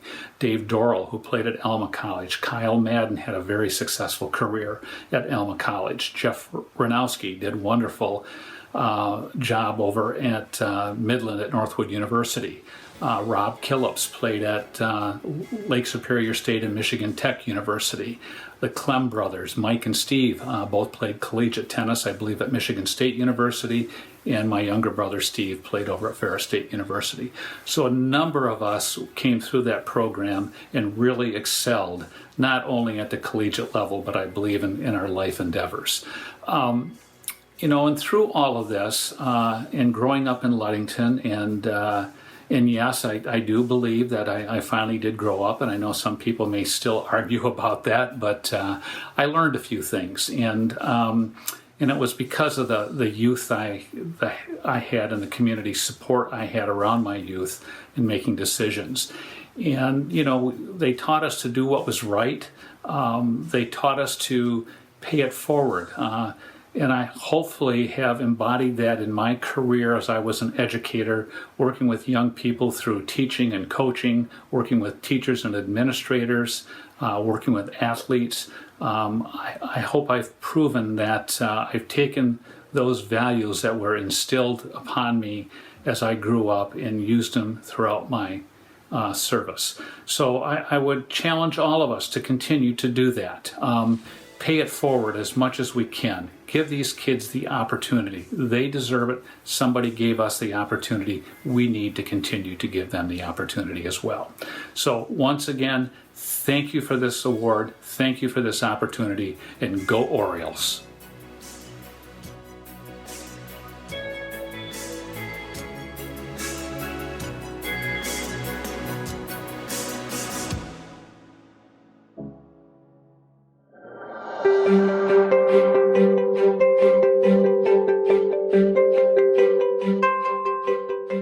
I'm Ross Donnelly, and I'm part of the class of 2016 of the Mason County Sports Hall of Fame. I'm privileged to have the chance to introduce 2021 Mason County Sports Hall of Fame inductee tonight. I'd also like to start with thanking all of the present inductees plus the new inductees of 2021 for their support both on the field and off. Tonight, the inductee that I'm going to have a chance to introduce is Dr. Annie Toole Sadasti. She was a very talented athlete for 2 sports at Leadington High School. She was very dedicated, set high goals for herself and her teammates, and strived to be very, very good at everything she did. She was very dedicated to both her sports and academics. Sometimes we had to control her a little bit because she was so dedicated that she wanted to do more than what needed to be done. There were times where I'd have to pull in the reins on Annie and say, no, I don't think you necessarily need to do that. And she would look up at me and she would smile and she'd say, you know, I'm only going to go out to the state park and run with my dad this weekend. But we were just blessed to have her work with us. And again, with her work ethic, her dedication, she had to learn perseverance. She lost a season due to a foot injury and then came back as a senior stronger than ever. And I think that the perseverance really helped her when you look at her college career, balancing basketball, her academics, and her long-distance relationship with Jade, who was at the Air Force Academy. And by the way, Jade, thank you for your service to the country. And it also paid off for the goals that she set for herself to become a doctor, to have a family, and to bring up the family and do the best that she could.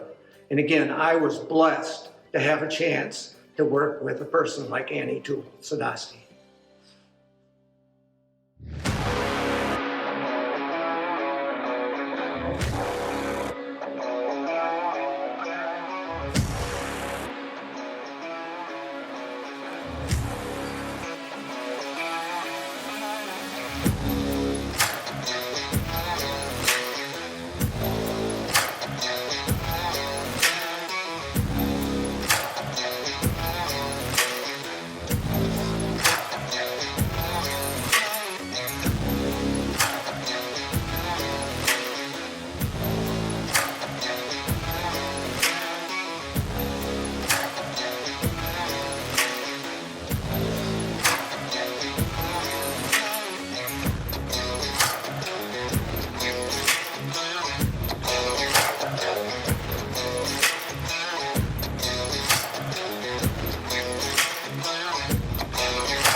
Dr. Annie Toole Sadasti. Dr. Sadasti has made a name for herself at the famed Mayo Clinic in Rochester, Minnesota. However, long before that, she made a name for herself for the Ludington High School Orioles. The 2-sport All-Stater is welcomed this year into the Mason County Sports Hall of Fame. As a Ludington High School graduate in 1987, Annie shot and ran her way into the Mason County Sports Hall of Fame class of 2020-21 by being a 2-sport all-state athlete in basketball and track. She was also valedictorian in her high school graduating class. Playing primarily point guard, Toole scored a total of 1,054 points at Ludington High School over a 4-year basketball career. This total is enough to place Annie in the top 5 of Ludington's all-time scoring leaders. She earned all conference honors as a sophomore, junior, and senior. Toole was a member of the Greater Muskegon All-Area First Team as a junior and a senior, and she made the 1986 All-State first team in basketball. In track, Annie was also a 4-year varsity runner. As a freshman, she was the champion of West Michigan All-Star Meet, the regional, and the conference meet in the mile and 2 mile. She, as a sophomore, she was repeat champion in the same events at the same meets. And as a senior, Annie was all-state in the 3,200 meter running at 11 minutes and 35 seconds. In addition to being first in the conference regional meets in the 1,600 meters and the 3,200 meter runs. She continued her basketball career at Dartmouth College and played the varsity for 2 years and contributed significantly to Dartmouth College's 2-year run in 1988 and 1989 as champions of Division I Ivy League. She was the recipient of Don Gross Spirit Award, given to the player who best embodies the spirit and determination that is a rich part of the Dartmouth women's basketball program. Following graduation from Dartmouth College, she attended and graduated from Brown University School of Medicine, class of 1995. Beyond the game, emergency medicine physician, Mayo Clinic, member of Mayo Clinic Teaching Hall of Fame, distinguished educator, Mayo Clinic, and qualified for the Boston Marathon, completing it in 3 hours and 28 minutes, coached Special Olympics, and is a bona fide soccer mom. Hi, my name is Annie Sadasti. Many of you know me as Annie Toole, or Ken and Brenda's daughter, or Meg's slightly taller sister and only sister. I'm a proud alumna of Leadington High School, O.J. DeYoung Middle School, and Franklin Elementary School. I'm also an emergency physician at Mayo Clinic, a wife, and a very proud mother of 2 magnificent boys. I am very lucky. In considering today's remarks, I want to express my gratitude for the award, but more importantly, my gratitude to the community. I am a product of Title IX, and I'm aware of the opportunities that I had that many before me did not. And so I'm very grateful for those opportunities.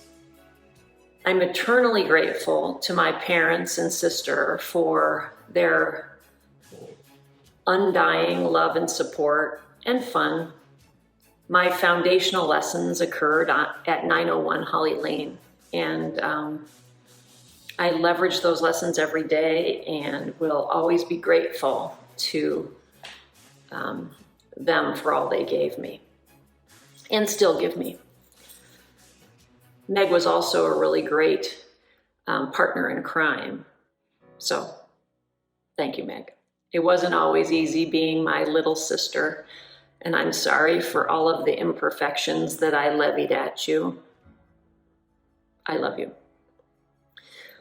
So the community, it was a great place to grow up, and so many people contributed to my maturation. People in the community were my friends, my teammates, my role models, and members of the community later became my husband and my in-laws. So I'm grateful on so many levels to the community of Leadington, Michigan. And then finally, I want to make some dedicated remarks to a few people. Now, the risk of talking about a few is that you leave people out, but I would be remiss if I didn't acknowledge the important role that Don Barbeau, Ross Donnelly, and Gene Shank played in my life. They were my coaches. Don was my basketball coach, Ross was my track coach, and Gene Shank coached me for 1 game or 2. I'm not really sure which it was. But each of these people, in their own little and big ways, taught me so much about life. They taught me the value of sportsmanship, integrity, manners, dedication to excellence and hard work.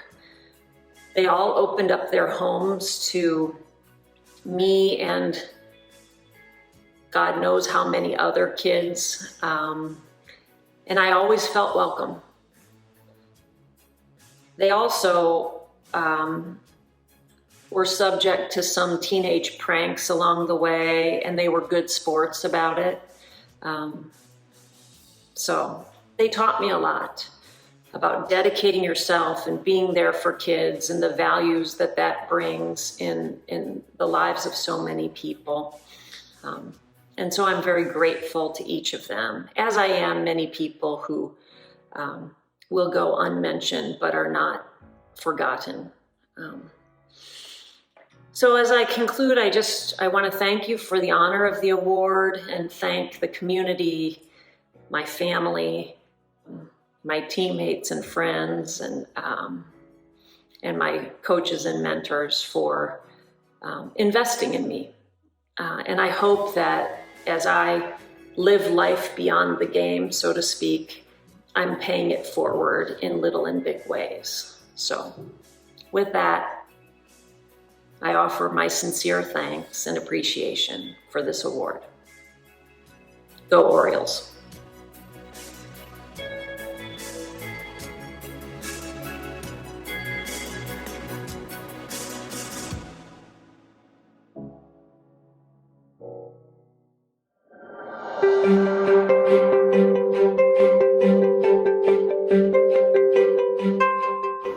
Hi, my name is Brian O'Rourke, and I'm the founder and president of Team Faith Racing Ministry. I'm here to introduce to you Kelly Smith from Ludington, Michigan. Kelly came to our ministry, Team Faith, in 2015, I believe, and Kelly is and was a decorated motocross racer at the time, tapering off the end of his career on arena cross from a pretty storied career in Supercross.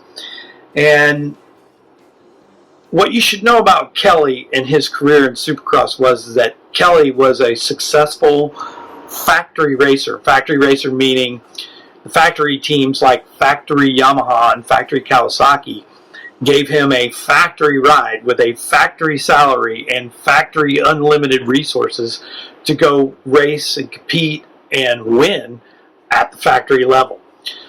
Come to arena cross and then racing for us, to say the least, was quite the step down. And this is where I really saw the character of Kelly Smith. Kelly was used to a great salary, like I said, and great resources, and those things breed success. You have to have, at the highest level of racing, you have to have that kind of program in place. And as a ministry, we just don't.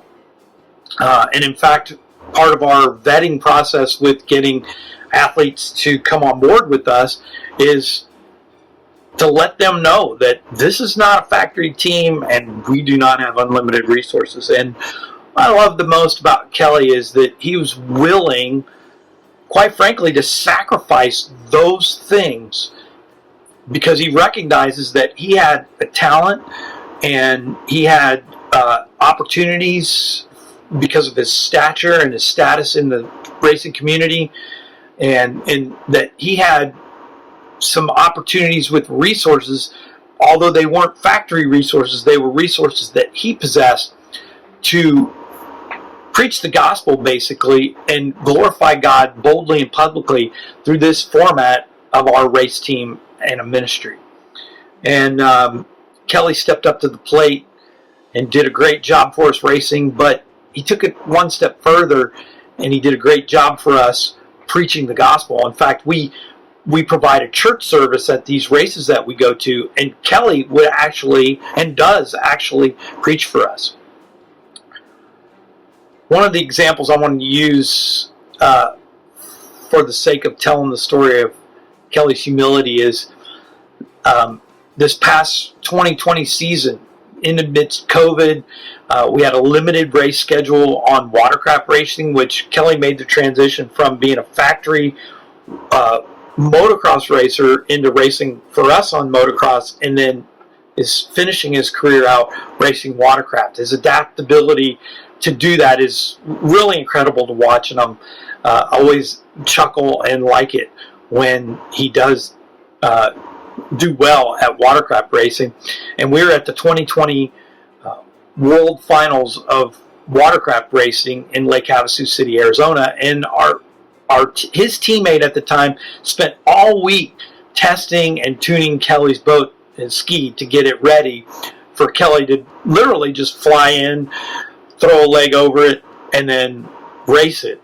And part of the persona of racers are they like to kind of smack talk, and Kelly is not a smack talker. He's actually pretty quiet at the races, but it seems like other people smack talk him and want to see him maybe thrown off his game, but usually Kelly's not having it.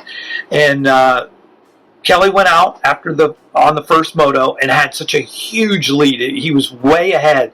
With about 5 laps to go, we started hearing the ski and seeing the ski visibly start to go south. But Kelly just stayed on the course and miraculously wound up winning Moto 1. But as he was coming in, we all knew there was something wrong, and he came in and told us what was going on, and we got the boat back into the pits. And what I loved about it was, even though his teammate had been smack talking him, and here Kelly had won with a faulty ski, he could have taken the attitude of, being braggadocious and smack talking a little bit back, but instead he rolled up his sleeves and we all got to work, including him, his teammate, myself, some other people that came by to help, and we got this ski back on the race course, and he wound up winning the world championship. And it was because of his humility that he took the attitude of just get done what needs to be done.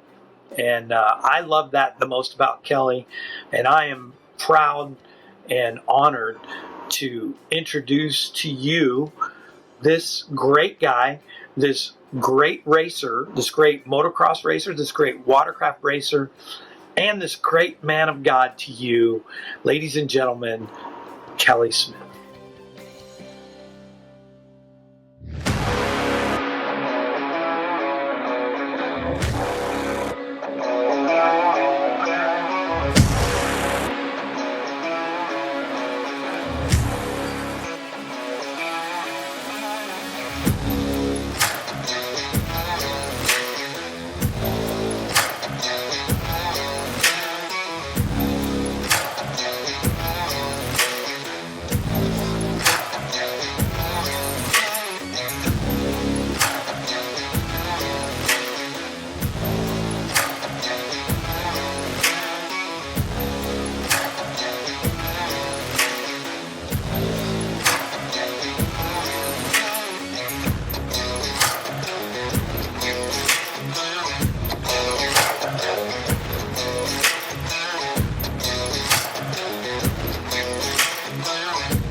Smith. The vast majority of athletes inducted into the Mason County Sports Hall of Fame do so by running fast, jumping high, shooting well, throwing, catching, or hitting something. Well, that is not the case for Kelly Smith. He decided early on that it would be much more fun riding something that went fast, jumped high, shot past slower competitors, catching others, hitting the ground or water in complete control was going to be his competitive direction. The best athletes are those who love the energy and excitement of winning and are fearless in their efforts, willing to take a risk and bounce back from adversity. Kelly Smith is a 1998 graduate of Mason County Central and did tinker in sports most students do. However, at a very early age, sitting behind his father Herschel, who was a professional racer, he learned that this was special. Once Kelly was able to get into the driver's seat, it wasn't long before he was gaining acclaim in the racing community. It started early with children motocross racing, and by his early teens, Smith had won a few state championships. In fact, Kelly won 8 state amateur championships before the age of 15. When Kelly did turn 15, he competed in a national event where he placed in the top 3, getting his professional career started. That really got things moving for him, and it occurred to him that this was really something that was happening. Smith is incredibly decorated as a fierce motocross competitor. A few of his many claims to fame are 3 national championships in the East Coast 4-stroke, 2 championships in the U.S. Open for Supercross, and 16 national arena cross championships. His racing took him all over, from Pontiac Silverdome to Van Andel Arena in Grand Rapids to the Daytona International Speedway. In 2013, he was invited to the ESPN X Games. A couple of bad injuries and age led to the next step in his quest for national acclaim. Smith was asked by Team Faith manager to consider watercross, a slightly less dangerous version of motocross, racing on jet skis and watercraft. Aligned with Team Faith over the past few years, Kelly has won his share of events, and he has 2 world championships in watercross. In October 2020, he won the International Jet Boating Association World Championship as a member of Team Faith Craft, which was his 3rd world championship in watercross events. Beyond the game, Kelly continues to race, but also is a director of the Pere Marquette Township Parks and Recreation. He continues his work with the Fellowship of Christian Athletes and Team Faith. Hello. As an inductee to the Mason County Sports Hall of Fame, Class of 2020, I am honored to be recognized for my accomplishments as an athlete not only from Mason County, but also as someone who currently lives in Mason County and will always call Mason County home. First, I'd like to take the opportunity to thank the Mason County Sports Hall of Fame officers and directors for all their hard work and their decision to include me as a member of the 2020 class of athletes. It is truly an honor to be recognized along with the other amazing athletes of our class and all of those who have been inducted before us. As a professional motorsports athlete, it is awesome to see the sport of motocross recognized along with all the other sports previously acknowledged. My passion for riding motorcycles, dirt bikes to be more specific, started at a very young age. My dad rode and raced, and naturally, I wanted to be like him, and so it began. At first, it started with a love for riding, but as I grew older, the thrill of competition and winning entered in. I know this passion and talent is from God and for His glory. I don't know how I would have ever achieved the level of success I was able to without knowing there was a much larger purpose than myself. I was blessed with a very long career as a professional, and I'll forever be grateful for that.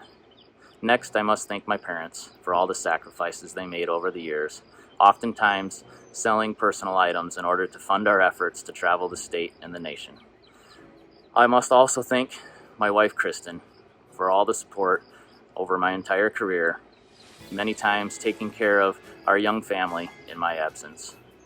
Of course, there have been hundreds of sponsors who have made it all possible over the years, too many to thank and list. But again, I just want to say this is truly an honor, and I am humbled. Thank you.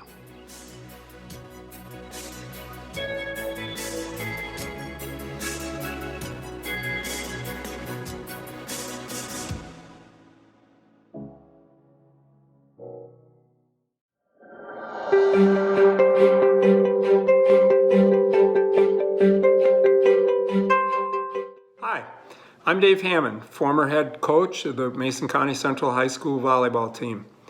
I would like to introduce the 2006-07 state runner-up volleyball team from Mason County Central. Before the 2003-04 season started, I was asked to coach Mason County Central volleyball. That year, with a nucleus of 3 freshmen and 1 sophomore, Lauren Gears, Stephanie Morong, Abby Sharetta, and Jamie Melchert, they finished with an impressive 31-17-3 record. In season 2004 and 5, the team was joined by a new freshman, Ashley Melchert, and sophomore Crystal Dunblazer. They won the district championship and lost in the regional finals to Fruitport, the eventual state champions. In the season 2005 and 6, the team was plagued with injuries by key players Jamie Melchert and Abby Sharetta. Jamie had an ACL injury along with a terrible infection and missed the whole school year. And Abby sat out much of the season with an ACL injury. Scott Stone was added as an assistant coach. The team again lost to Fruitport in the regional finals. Fruitport won the state finals again. In the season 2006 and 7, I retired and Scott Stone became the head coach. Jamie was awarded a 5th year of eligibility because she sat out the whole previous year. Also, Abby was able to play with a knee brace. Rounding out that roster was Amanda Brown, Liz Deller, Carly Gears, Kaylee Jensen, Tiffany Christmas, and Maria Nelson, all whom played a part in that run to the finals. In my 47 years of coaching, I have only coached one other team that had overcome so many obstacles and had more drive, desire, and determination than that team. Coach Stone has the same traits as this team. This is your 2006 and 7 team, the runner-up state champions with an impressive final record of 52-9-3. Congratulations.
Mason County Central 2007 MHSSA Girls Volleyball State Runner-Up.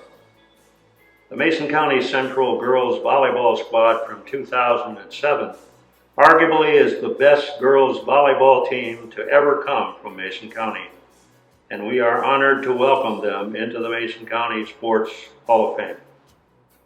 Though this amazing team did not win the coveted state championship, they experienced a wild and exciting run of victories that resulted in a narrow defeat in their match against nationally ranked Grand Rapids South Christian. The roster included Stephanie Moran, Abby Sharada, Ashley Melchert, Jamie Melchert, Liz Deller, Amanda Brown, Marla Nelson, Lauren Gears, Crystal Dunblazer, Carla Gears, Tiffany Christmas, and Kaylee Jensen.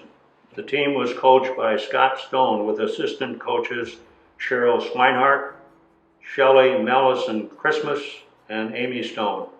We should also recognize Dave Ham, who was their coach prior to the 2007 season.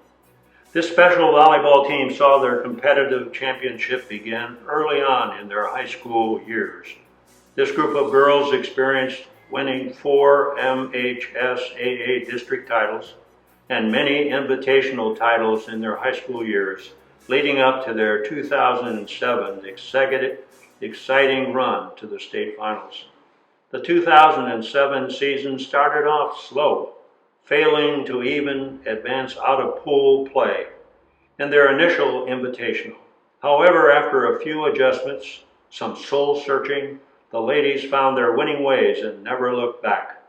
During 2007, they won 6 invitational events in a row and the conference champions, and headed into the state MHSAA tournament play. The Spartan volleyball squad won the district, their 4th in a row. Then the state regional title, knocking off number 7 ranked Freeland before winning their first ever regional event by beating Belding. They defeated a highly regarded Cadillac team in the quarterfinals, bested Carleton in the state semifinals, setting up the finals against the Grand Rapids team that had a 74-4 season record. A state runner-up, best ever for a Michigan volleyball team. The MCC Spartans finished with an impressive season record of 52-9-3. This particular group of ladies experienced success in other athletic areas during their high school years, but volleyball was their claim to fame. Coming to you live from my kitchen. Sorry about that, but due to COVID, we are not having the banquet. So I am Scott Stone, and I am accepting the nomination into the Sports Hall of Fame for the Mason County Central girls volleyball team in 2007. They were state runners-up that year. I was so lucky to be able to coach them that year. Wow, I was blessed. I'm still a big Spartan fan. I wished I fit into that. Otherwise, I'd be wearing that today and not this blue shirt. I do have my own coaching shirt, and I don't fit into that either. I'm sorry about that. I did get my hair cut. Yep, I grew it out during the COVID, and good reason to get it cut was because I knew that this was coming up. Big thank you to the committee for electing us in. A big thank you to Kathy Surd for nominating us. Thank you for Vic Burwell for guiding me through this process. A big thank you to Tim Jensen, my athletic director. Super supporter. Did anything he could to, if I needed it or the team needed it, he tried to make it happen. So big thank you to him. Big thank you to the parents. Oh my gosh, you guys were so loud. It was fun to get to know you. I made some good friends over there. Still friends with some of the parents. I love running into you guys and talking about the old days. Awesome job. I want to thank Dave Hammond. I would be remiss without mentioning him. Dave was the girls coach, the seniors. He coached them when they were in 9th grade, 10th grade, and then I came over and I assisted his junior year, or their junior year, and then their senior year, he and Bev had already signed up to do a mission trip, and he was unable to coach, and so I stepped in and kind of put the roof on the foundation that he had built. And what a strong foundation that was. Dave's probably You're such a good coach. I'm sure you have forgot more about volleyball than what most coaches know. All right, I want to talk quickly about the team. I'll start with the seniors, and then I'm going to work my way down. So the seniors, I wish they poke your heads in and say hi.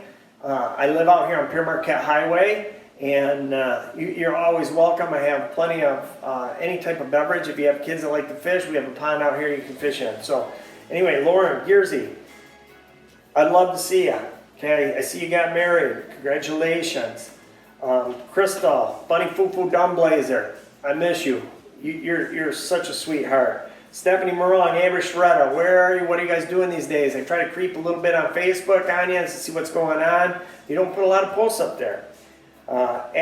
Jamie Melcher and Ashley Melcher, I am very familiar with what you guys are doing. Congratulations, Jamie, on bringing another one into the world. Awesome job on that. And then Amanda Brown, where are you?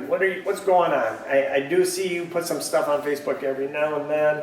And Marla Nelson, I met your son at LAC one day, little blonde, curly-haired kid, talked my ear off, and as soon as I turned away, I walked away, I go, oh my gosh, that was Marla Nelson's kid, wasn't it? Golly. Liz Deller, again, I don't know what's going on, I don't know where you're living, what you're doing, I'm sure it's great things. And then I brought up 3 girls at the end of the season to help with multi-person drills. Those girls were Kaylee Jensen, Carly Gears, and Tiffany Christmas. If you're out and about, stop in and say hi, friend me on Facebook, anything like that. All right, we started the season. Excuse me. We started the season. The very first practice was Marla Nelson and I. And the reason that was is because the girls were such good athletes. They are in the regional. They won the district in basketball, and they're in the regionals for basketball. They're playing Sheboygan. So Marla had a power. We had a power hour, and then after the basketball season was over, the girls joined us, and we ended up going to the Reese Puffer tournament to an auspicious start, maybe 2-2, I think, on the day. And I'm like, golly, this is probably the best team I've ever seen play. And they go 2-2 at Reese Puffer. And I go, I must really be messing things up. Looked at the stats, looked at what we were doing. We were scoring points. We were scoring points for us. We were scoring points for the other team. And that was what I noticed. And so the next week or two, we just worked on controlling our side of the net and not scoring for the other team. And we ended up, in the next 6 tournaments, we ended up winning 4 of those tournaments. So I knew we had a good chance. The focus of that whole season was really capitalizing on these athletes, on their athleticism. So we worked on our speed. We worked on how fast we could hit the ball. I remember bringing a radar gun over and clocking how fast we were serving at the first practices and then at the end. And we worked on our squats and our upper body strength and our team speed, vertical jumps. Excuse me. So at the end of the season, we tested them, and I could see we had improved. And I said to them, girls, look, you are in the best shape of your lives. You're playing the best volleyball of your lives. Let's make a run here. I remember being at this practice. Let's make a run here. Let's put our focus on just improving what we do and just do it the best we can and see if we can make some history. And actually, it worked out. Here they are going into the Mason County Sports Hall of Fame. They made history. Awesome job, ladies. You won your district, you won your regionals, you won your quarterfinals. You went to the semifinals in a 5-game grueling match against Carleton Airport, who beat the team before state champion Marysville to get there. We beat them. You find yourself against one of the best teams in the nation, Grand Rapids South Christian, and you were in the match. It was a great match to watch. It was a great match to coach. Awesome job. They were 74-4. We were 52-9. Awesome season. Thank you for giving me that opportunity. Thank you, Mason County Sports Hall of Fame, for allowing me to give this acceptance speech. Thank you.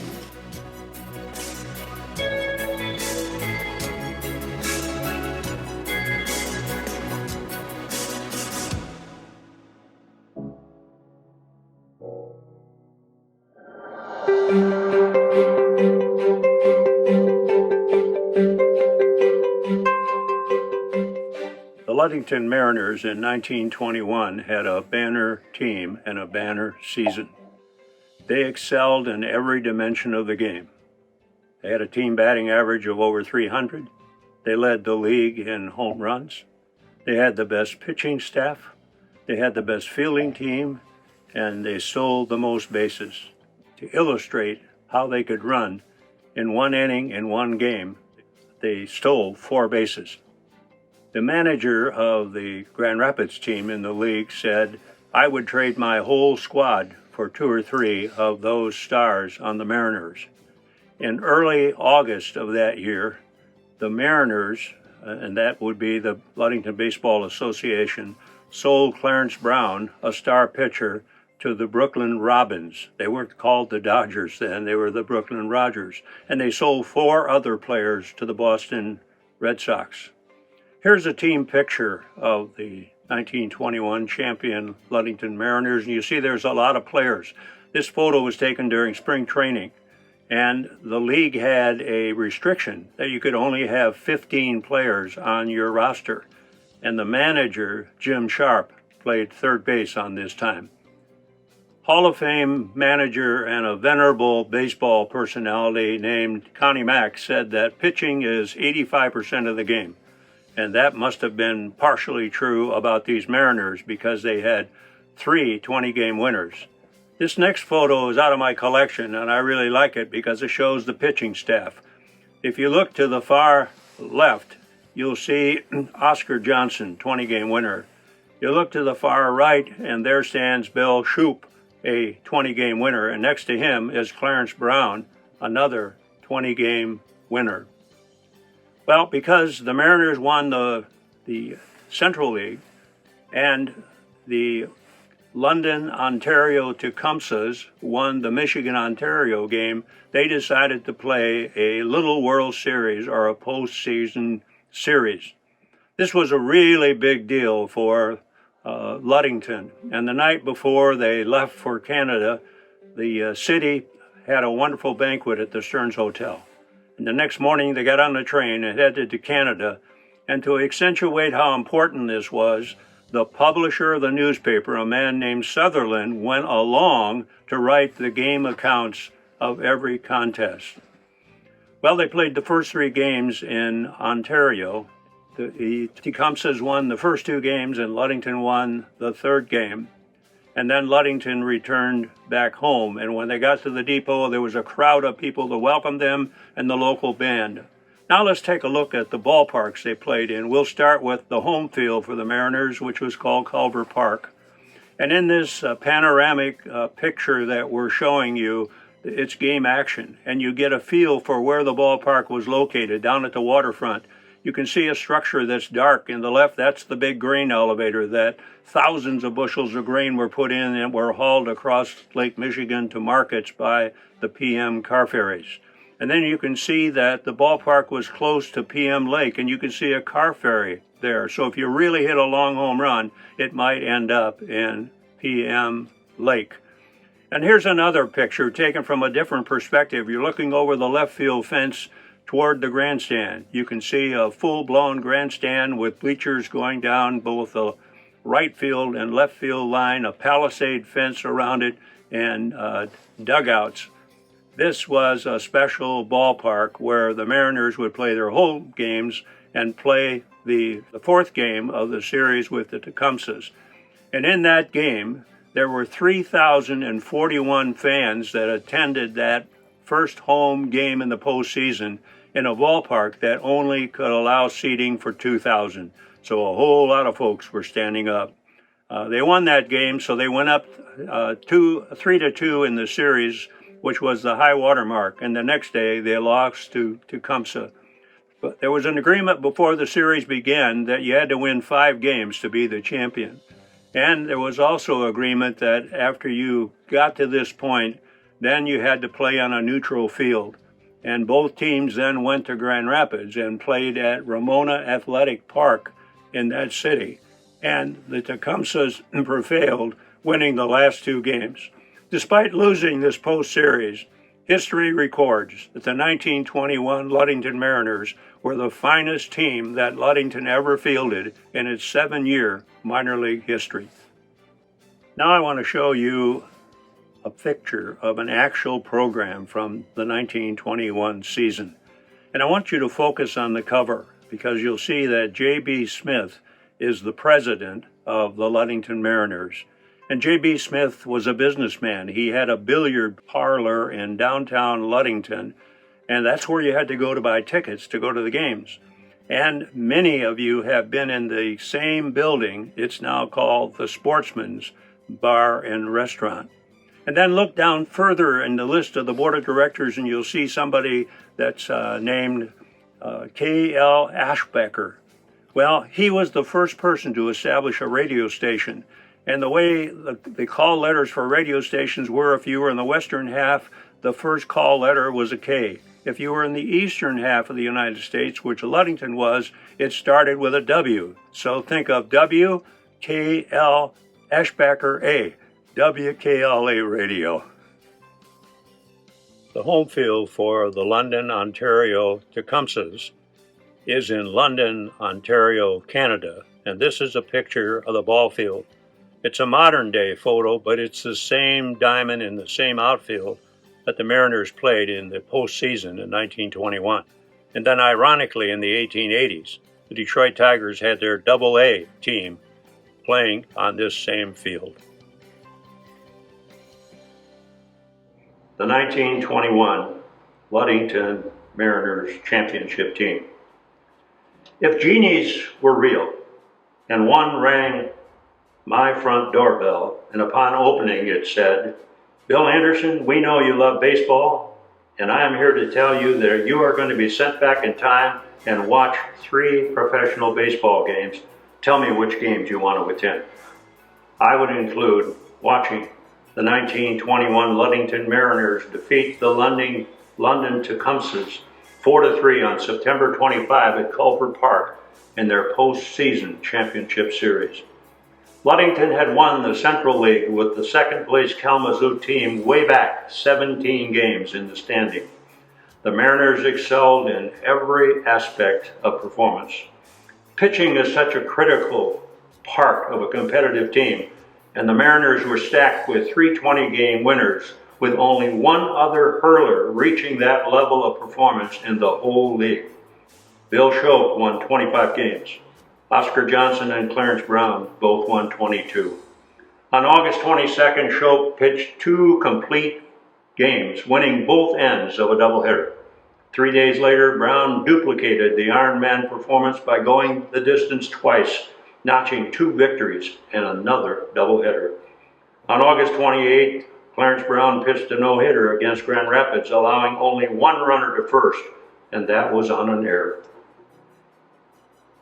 In closing this virtual celebration of our new inductees into the Mason County Sports Hall of Fame and our high school athletes of the year, we thank you for joining us remotely in the comfort of your homes and sharing this important time and memory together.